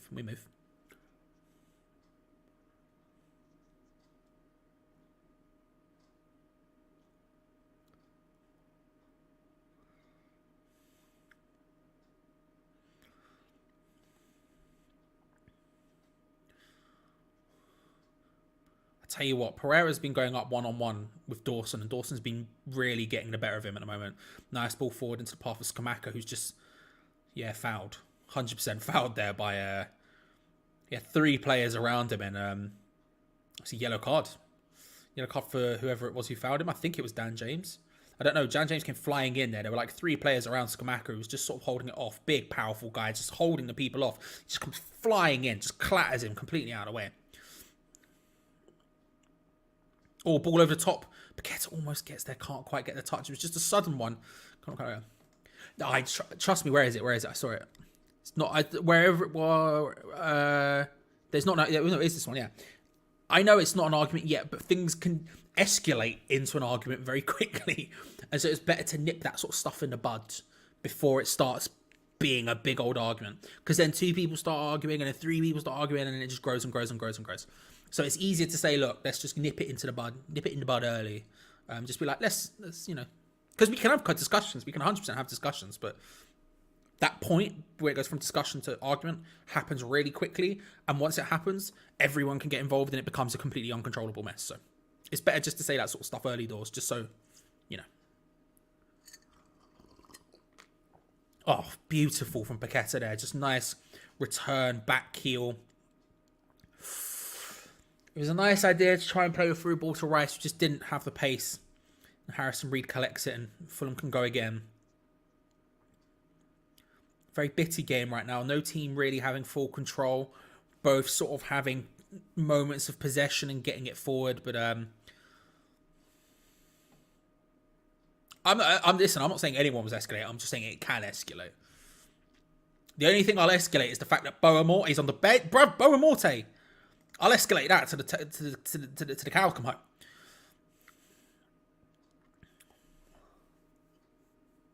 But yeah, that wasn't a shot at anyone, David. That wasn't me saying anyone was escalating. It's just saying it before it escalates is the point I was trying to make.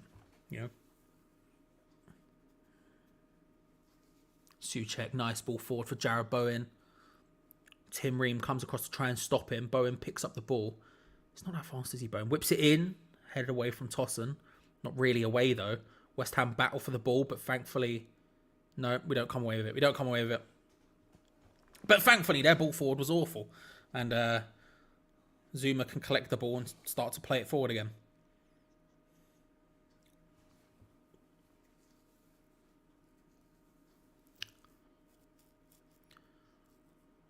Fornals finds Skamaka. Does well to keep control of that ball and find Dawson. West Ham can recycle possession. Paquetá dropping deep. You love to see it. Nice. Oh, it was a nice idea for the ball through to Bowen. Doesn't quite make it happen. And now Fulham can come on creating a counter-attack. This is a good opportunity. Vinicius, he's bigger than I thought he was, to be fair. Good defending from Kurt Zuma. He's looked good the last... sort of second half, he's looked pretty good. I'll be fair, he's looked good.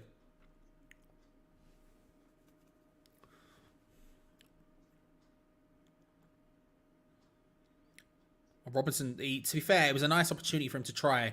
But Kera ends up taking the ball away from him. Nicely done.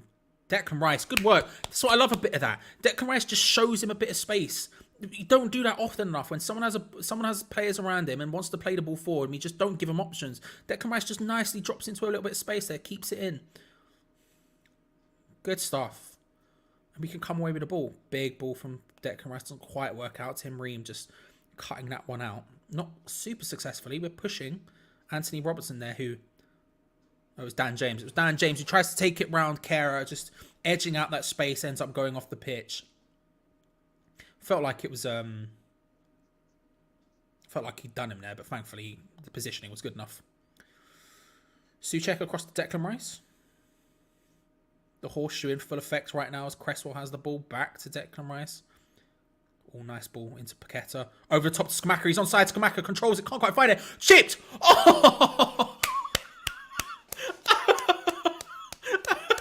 And he just sort of stands and looks as if to say, sorry, that it did go in. I don't know if he thinks he's offside or not. The linesman, I don't think... Is it going to go to VAR? I mean, it'll probably go to VAR, right? What a finish, by the way. The ball, again, Paquetá, this is what happens. Get Paquetá the ball where he's facing the goal. Give him the opportunity to do stuff. Flicks over the top. Oh, it's incredibly close.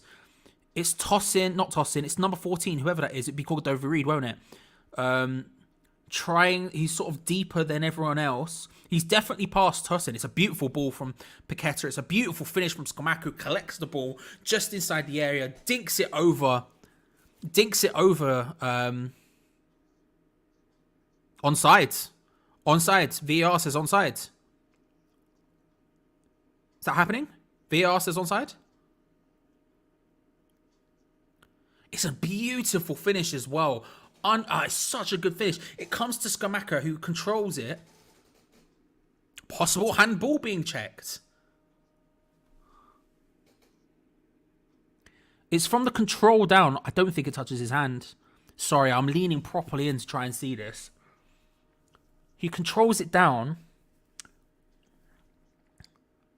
That is disgracefully good, by the way. That is disgracefully good. The control down is a bit awkward. It goes behind him. Maybe he touches his hand on the way back. Maybe touches his elbow to bounce. But he just allows it to bounce in. He has the time. The run and the pass are smart enough to where he has the time to control and just to wait for the ball to get to him. Leno comes towards him and he just chips him. And the chip is immaculate. It is beautiful. It is absolutely beautiful. I'm trying not to look at chat because I know you'll be ahead of me. They are looking at this long and hard to see if there was a handball or not.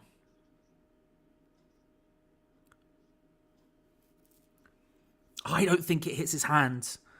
the initial control, it comes down and it looks like it potentially brushes his hand. That's the one place I could see where it happens. But the fact they're now looking at it repeatedly, non-stop from 2 different angles, shows that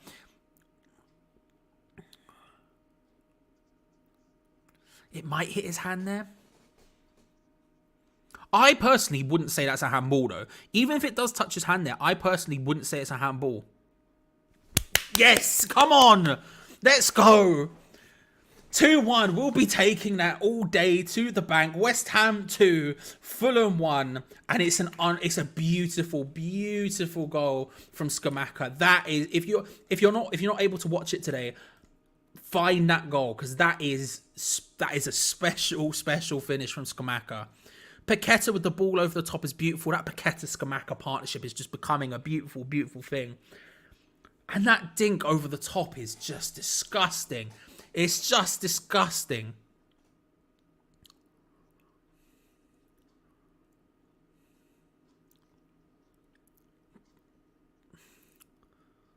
That is so good. That is so good. Whether it touches his hand or not, I don't know. I honestly don't know. If it does, I don't necessarily think that's a handball, because I'll be real with you. What are you meant to do? You control it. His arm's by his side. It's not like he's started bouncing it like this is flipping. Marco Silva is fuming, by the way. Marco Silva is absolutely fuming.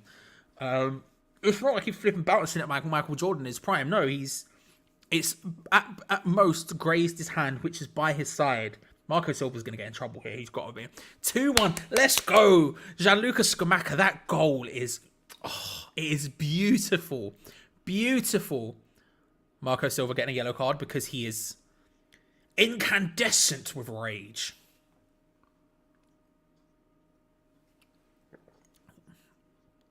We'll be taking that all day. We'll be taking that all day.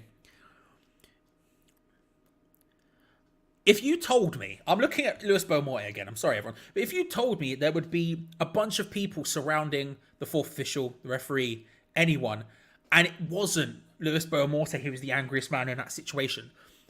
When Luis Belmonte's the guy who's the calming influence, you know there's a problem.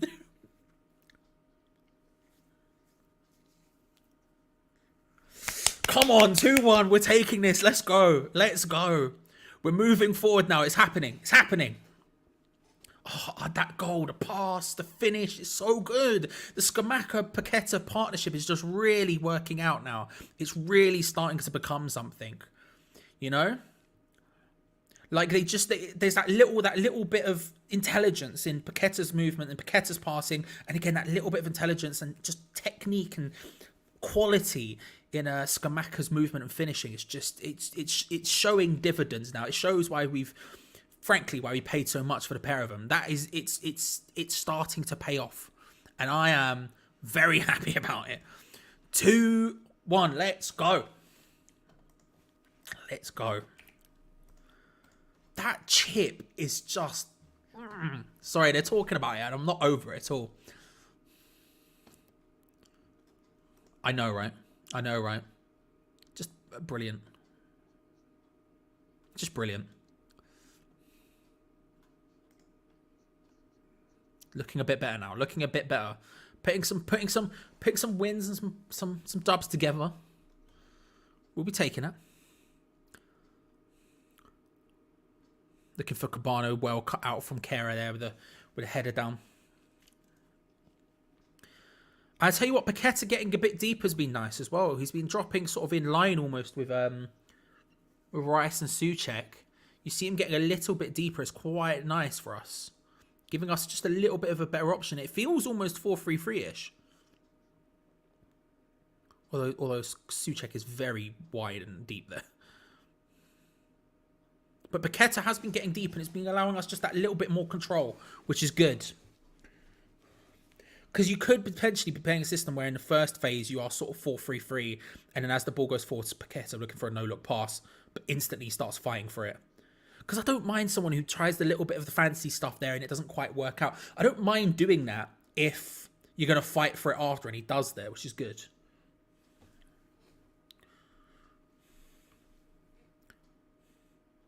Good cut out there by Kara. Bowen can't quite get there, but that's fine.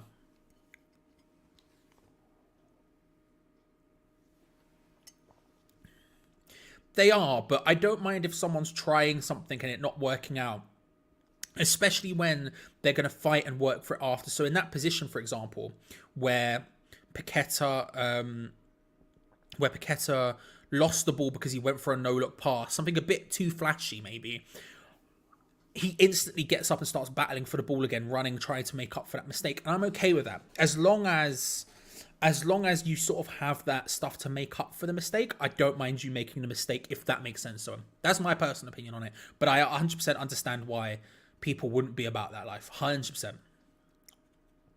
Oh, that's a really good ball into the path of Vinicius.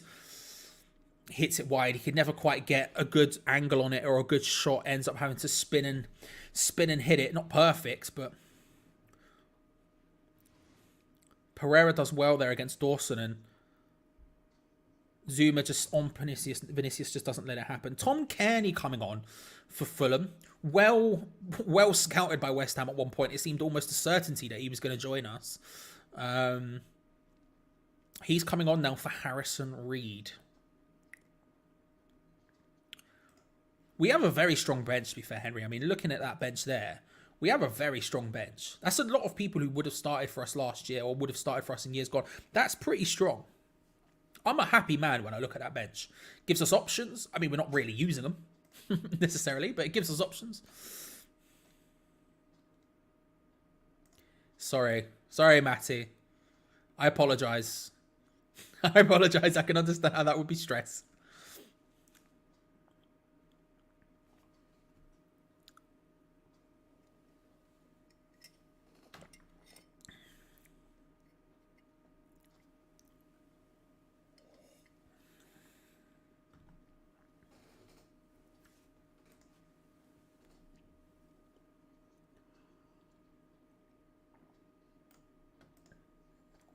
This is the thing. This is what I've always liked about him as a player. It's one of the reasons I've always really loved him before he came to West Ham. Is he's not Payet. I've said this on the stream before, so I apologise if I'm repeating myself and you've heard this. But Payet was the sort of player who did magic, who performed incredible things. But it was once he got the ball. When he got the ball, then he could come alive and do all this incredible runs and shots and free kick and everything. It was beautiful. But it was once the ball was with him. Whereas Paqueta's always been someone who will go and fight for the ball. He'll go and try and find the ball. He's not someone who's going to just stand around and wait for it to happen. No, he's going to go for it. He's going to chase it, you know what I mean? And that's something I really, really like about him. And it's something you see him here. Yes, depressingly, yes. Last week, for example, Callum, I woke up on Monday about 1 o'clock in the afternoon, lunchtime. And in between then, and then I went to bed at Friday at 9:30 in the morning. I'd had 4 hours sleep in that time. So I run hot. You know, it's bad. It's bad. 429 likes. Oh, yeah, I'm happy with that. I can't lie to you. I'll take that. But if you haven't already, make sure to like the video, subscribe, all that good stuff. Thank you very much, Jeff. But I'll be 429. It's not a bad amount at all. That's not a bad amount at all. Fulham passing it around at the moment. Struggling to find any sort of incisive passing. Although Tim Ream, that's really nice into the path of Anthony Robertson. Plays it across, that's really dangerous. Tom Cairney's there, hits it. Good block, Aaron Cresswell. I think Fabianski was there, but just as I was saying, they're struggling to find any sort of incisive passing. Just a really nice ball just down the line for, I don't even know who it was, but just a really nice ball down the line. Maybe bringing Cairney on, who can hit him from range. Again, Kera just nowhere near. If you look at compare the positioning of Kera and Cresswell, for example, now the ball comes down Kera's line. It was on Kera's side. He comes down the line, and he is having to sprint full pace to get back into some sort of position to try and stop that. And the ball comes in before he's even close to it. Cresswell is the guy who blocks it in the 6-yard box in the centre.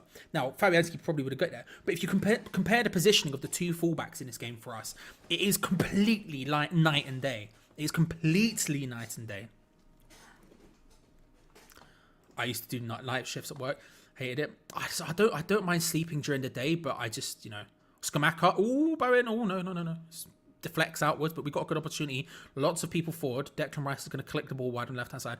I don't mind working in the night, but, like, I just work too much. I just work on too much. Cresswell finds Pablo Fornals. No real options for him. Finds Souček. Out wide to Kera. Again, back to Souček. Just Bowen was coming to give an option, but just maybe not a little bit quick enough. Played out wide now. Oh, that's a nice ball to Aaron Cresswell. I was going to get there. Keeps it in nicely. Don't know who it was who played the ball, but it was very nice. Come across from sort of Souček's side. So I don't know if it was Souček, but it was a really nice ball. Paquetá, Rice. It's the sort of ball Rice usually plays. So I'm going to give it, I'll say Rice. It was Rice.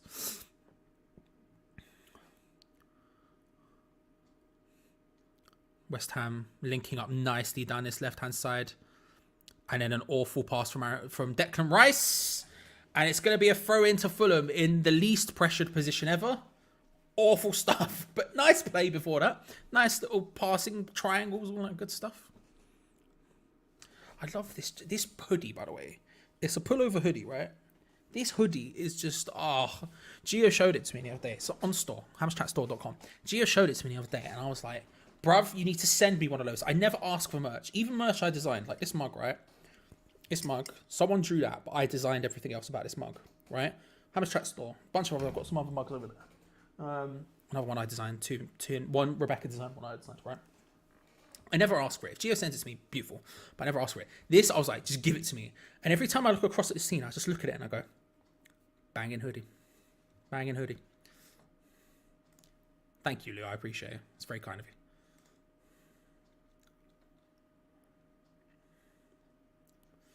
Yeah, it's a hoodie, but you can't tell because my hair's so long. If I take off my headphones a second. Look how long my hair is. Jesus Christ. See that? Look at that. Oh, Declan Rice into the box. Fornals. Paquetá. Skips past two. Bowen there. Oh, I can't quite get it. That would have been an awkward time to have taken it when I was being an idiot. All of a sudden, just really close again. We're knocking on the door. We're not dominating. We're not playing unbelievably. But Declan Rice with a really nice run down that left-hand side. Palhinha trying to catch up with him, doesn't. Fornals finds Paquetá, skips past one, skips past two. Deflected, comes into the path of Bowen and can't quite get it, and Fulham get it away. They're going to make a double substitution. Still no movement from David Moyes. Dan James is the first one to come off for Fulham. For Harry Wilson. And I believe the other one is Josh Anoma coming on for Andreas Pereira. Yeah. Pereira's been doing really well, so I'm not going to lie. That's fine by me. Oh my God, it's so long. My hair is just ridiculous. Screw it, we'll just leave it like that. What's the worst that can happen? I probably would have left Pereira on. He's been doing really well. And so them taking him off, fine by me. Although he has been very angry, so you might want to take him off before he starts getting into big trouble.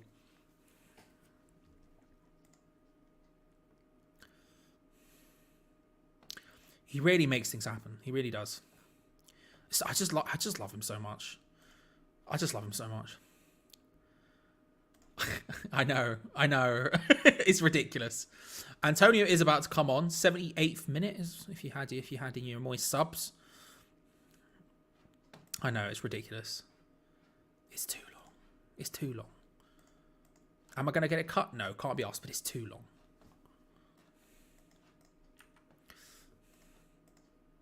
It's one of ours, hammerschatstore.com. It's one of ours. You love to see it. You love to see it. It's a Hammers Chat. It's Hammers Chat merch. You know, I've got other pieces of merch here as well. Actually, we got. Well, my stream freaks out and I try to find what's going on. We have the beer mats that we've just brought out, which are a beautiful thing. The designs on them are so good. At Canning Town End did the designs, and they are so flipping good. The camera won't focus in on them, but trust me, they're a beautiful thing. They're on the store. What else have we got? I've just got merch about. My stream's back now. I've just sort of got merch about. You've got, I haven't even opened this one yet. The new Christmas hoodie, the new Hammers Chat Christmas hoodie. You can tell it's ours because Hammers Chat logo inside it. But that's really good. Rebecca designed that. Rebecca and Tom designed that. Rebecca and Tom also designed this. I haven't opened it yet, but again, the AC/DC t-shirt that we've got. That's there. I have this one as well. This one I have opened, but the Beatles-inspired one. Again, Tom and Rebecca special, that one. I've got a lot of merch just about, because Gio sent it to me yesterday, so I've got a lot of merch just about. But still.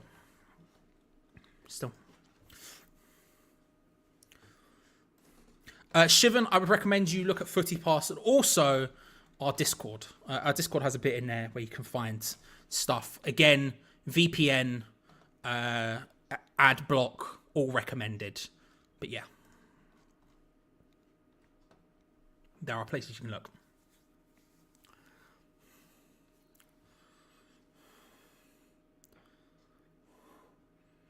Skamaka battling for the ball. He's going to get a foul that time. Here comes the sub. It is Antonio coming on. Unsurprisingly for Skamaka. He's going, it's a defensive sub. Beautiful goal. Probably the winner, you'd imagine. Really good work from Skamaka. And he's played well today as well. But I really enjoyed it. And Mikel Antonio coming on. Like I say, probably, I mean, it's a defensive sub. What you'll see now is that sort of long ball looking for Antonio, that super sub thing. Just, again, from a Fulham perspective, you're not going to enjoy that too much. Whenever we talk to opposition fans, whenever I've spoken to opposition fans about which players they've always feared at West Ham, blah, blah, blah. Over the last 3 years, they've always said Antonio. They pick him out as the most terrifying person. Oh, Gued's on the bench. They've picked him out as the most terrifying player. And from a Fulham perspective, you've been run ragged. You're losing 2-1, and then all of a sudden you see Antonio come on. It's not something you're going to want. So it's not a bad thing to see. It is a defensive sub. We are probably going to see a lot more of those sort of long hoofed balls out. Was good tackle from Kera there. Good work. I don't think he's been particularly good today, but that was a really nice, clean tackle. But yeah, I think it's not something Fulham would be particularly hyped to see, let's say. No easy games. Are we more creative today? Ish. Ooh, headed away from Kurt Zuma. You love to see it. Maybe maybe mildly, not particularly incredibly, Sean. We've done what we need to, but not particularly incredibly. Fresh Antonio's nightmare fuel, big time.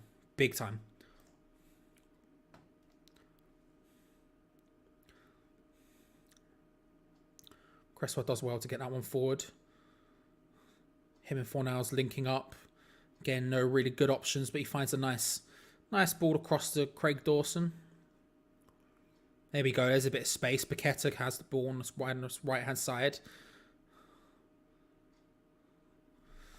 No, again, that's one of those situations where I'm like, just someone give him options. He's got the ball. He picks it up. He strides into a central position. And everyone's just standing there watching him.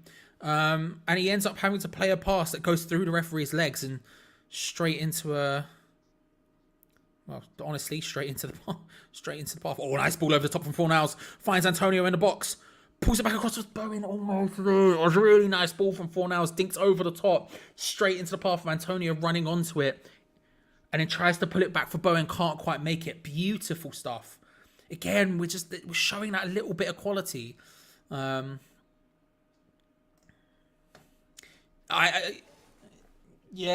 probably should. I'll do it. Oh, I don't have scissors in there. Can I pull it? If I pull it, will it break everything? Nope. There we go. There you go. You'll have to see it. You'll have to see it. Gone.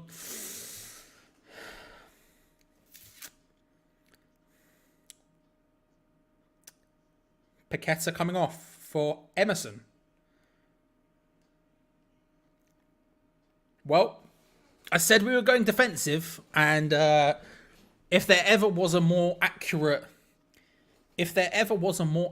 statement of us going defensive, it would be taking off Lucas Paqueta and bringing on Emerson. Emerson will probably take up that left wing position we saw him do in the last game when he got subbed on. You would imagine.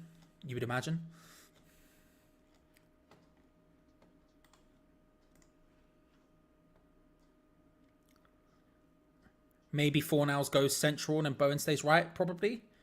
You'd suspect? Maybe? I don't know. I don't know.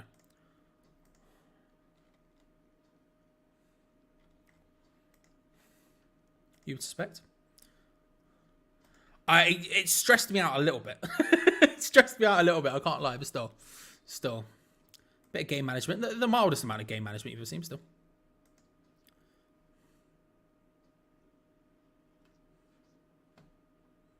Declan Rice does well to keep that one in. He probably would have liked that one to go out for a throw-in, but he did well to keep it in, and Fulham can come flying back now, and he just cut. Good work, Declan Rice. You love to see it. That's some prime Declan Rice maneuver there.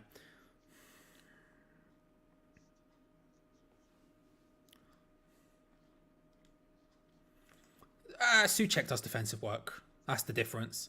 Souček does the defensive work, and when you're looking at just going full defensive, that's what he's doing at this point.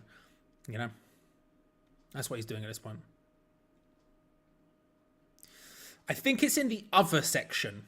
I don't think, because we don't really do many hoodies and jumpers and stuff, so I believe it's in the section that's called Other. You'd have to have a look. I think that's where it is, Ishmael. I think. Fulham are in full possession, deep in our half, just sort of passing it around, trying to find that space. And again, like I said, Kehrer does really well there on Cabano. Good stuff. This is where I like Kehrer as a right back, when he's deep and he's got up against the wall, not when he's trying to get forward, where he's just sat there and able to just sort of keep people at bay. Good, nice. I like it. It's the bit when he's getting forwards and problems start to occur. But in that defensive area like that, beautiful stuff. Cabano picks up the ball, tries to take it forward, tries to get in and around, into a crossing position maybe. Just no, bang, get out of it. Get out of it, you know?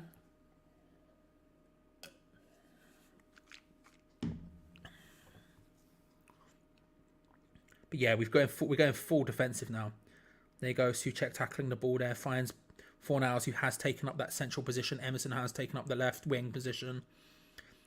Emerson trying to beat D. Cordova-Reid. He does well. He decides to keep it in.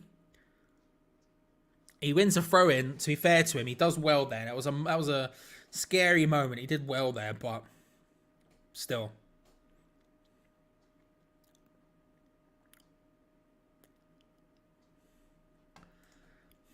It's a stressful moment, Dave. It's a stressful moment. I don't like it. It pains me. You know? Kearney with a nice turn.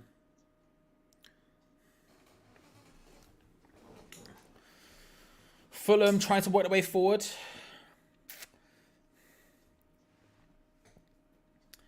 It's not entirely comfortable from us. If you're a long-term watcher for the watch-alongs, you'll know that we can be in situations like this and I can be relatively calm. I can sit here and go, I don't see them scoring right now. I'm not entirely comfortable right now. I'll say that. I'm not entirely comfortable. I'm relatively confident they won't score, but I'm sort of a bit concerned about the whole thing. There are 750 of you in here right now, by the way. Thank you very much. If you haven't already, like the video, subscribe, all that good stuff. We were, of course, the only West Ham channel to do a watch-along every single game last season without fail. We were literally here every time. We do the build-up show, we did a review, all that good stuff. But the watch-along, we were here every single game. So hit the bell notification while you're down there so you don't miss out on future videos, because we, of course, do stuff all throughout the week as well. And that's a nice ball by Emerson out to Antonio on the left. Looking for that bit of space. The cross-in was very lackadaisical, I'm not going to lie. The cross-in from Antonio there was the cross of someone who has been playing 90 minutes every 5 seconds, and he hasn't, and that's a bit concerning. But Declan Rice does well to win it. Antonio again making some space down the left hand side, back out towards him. And like the video while you're down there, by the way, massive thank you. We flew past the 300 goal today, absolutely killing it. We're almost at 500, which is insane, so we'll be taking that. So thank you very much. Fulham going to make another substitution. It's Cabano coming off.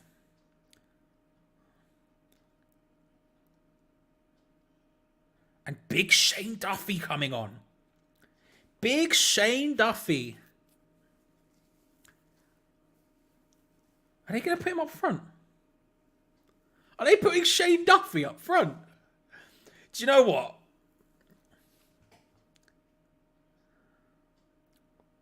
Big moment for Shane Duffy. Just get him in there. Antonio holding it up at the corner well. Just fighting for it. Kenny and Cordova-Reid managing to win that one back. Mate, Shane Duffy's come on up front for Fulham. What a time to be alive. What an absolute time to be alive. Shane Duffy. Just pump it up to him. Go on, why not? I mean, I'm completely okay with that because that's actually... I'm very comfortable with them pumping it along. Pump it long. That's fine. Do it all day, mate. I'm not fussed. I'm not fussed. We've got big enough centre-backs to deal with that, but I love the fact they've tried it. I love the fact they've tried it. And they've got Lewis Beaumont as an assistant manager. It's all very exciting for me. It's all very exciting for me.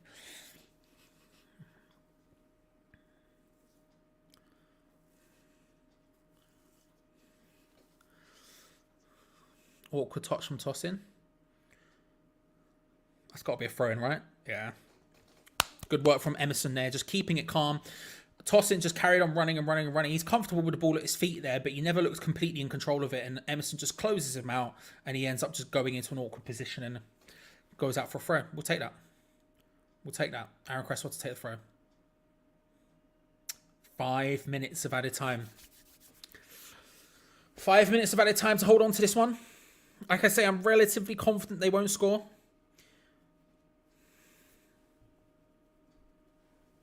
Long throw, Antonio beaten in the air by Tosin quite easily. Vinicius does well against Declan Rice. It's hooked forward. Oh, and Antonio, he finds it. Is he going to get there? Oh, he does. Antonio's through. One-on-one with the goalkeeper. Mikel Antonio straight into the hands of Leno. Antonio, again, hit it. Hit it, bruv. It's in. Jesus Christ. That was so close to missing the greatest opportunity possible. Mikel Antonio gets the goal. It's West Ham United 3. Fulham 1. It's done. It's over.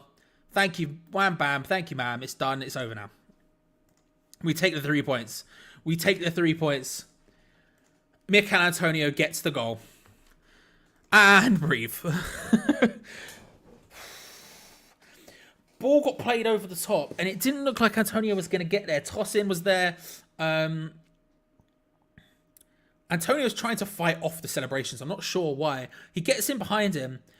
And then I'm not sure who that player is who slides in. The initial shot, I'll be honest with you, is god-awful. It was god-awful. The original shot from Antonio was awful. Straight into the hands of Leno. And just Leno and Ream just completely getting tangled over each other. Mikel Antonio takes his time to get in. Oh, there's a handball. There's a handball. Is that not going to get pulled back? That felt like a handball from Mikel Antonio in the build-up there. I mean, I'm not going to complain. Pablo Fornal seems to be coming off in the background. I've heard from the things. No, I mean, I thought that's maybe why I wasn't doing it. It bothers me much. It was very stressed for a moment there. It was very stressed. 3-1, 3 minutes to go. 3-1, he handballed it. It definitely looked like he was handballed it. It definitely looked like he did in the build-up. I'm not going to complain about it. If it counts, it counts. I'm not going to complain too much about it, but... Fornals comes on comes Flynn Downs. On comes Flynn Downs. You'll have to see it. Yeah, he didn't cover himself in much glory there, did he? He didn't cover himself in much glory there, did he? Oh, Ishmael getting involved in the hoodie game. I respect it. I respect it. It's a good hoodie. It's a good hoodie. I can't lie to you. It's a good hoodie. It's also warm. I got cold last night and I put it on. I felt cozy. Do you know what I mean? 3-1. And with just over 2 minutes left on the clock, I ask you now for your man of the match. There's no science here. You just lob in who you think's man of the match, and then I'll scroll through, and whoever has the most amount of votes, sort of by me looking. Antonio getting involved again there. Oh, nice ball. It's Bowen. Close. Couldn't quite make it work. Whoever has the most amount of votes when I look at it, then that's the person who will win the Hams Chat Man of the Match award. So get those in. If you haven't already, make sure to subscribe, like the video, all that good stuff. We are 4 likes away from 500, ladies and gentlemen. 4.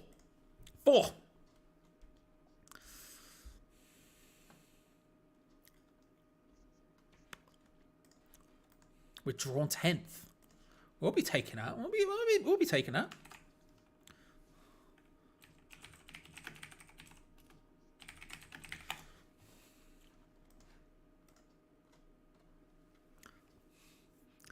Emerson coming forward.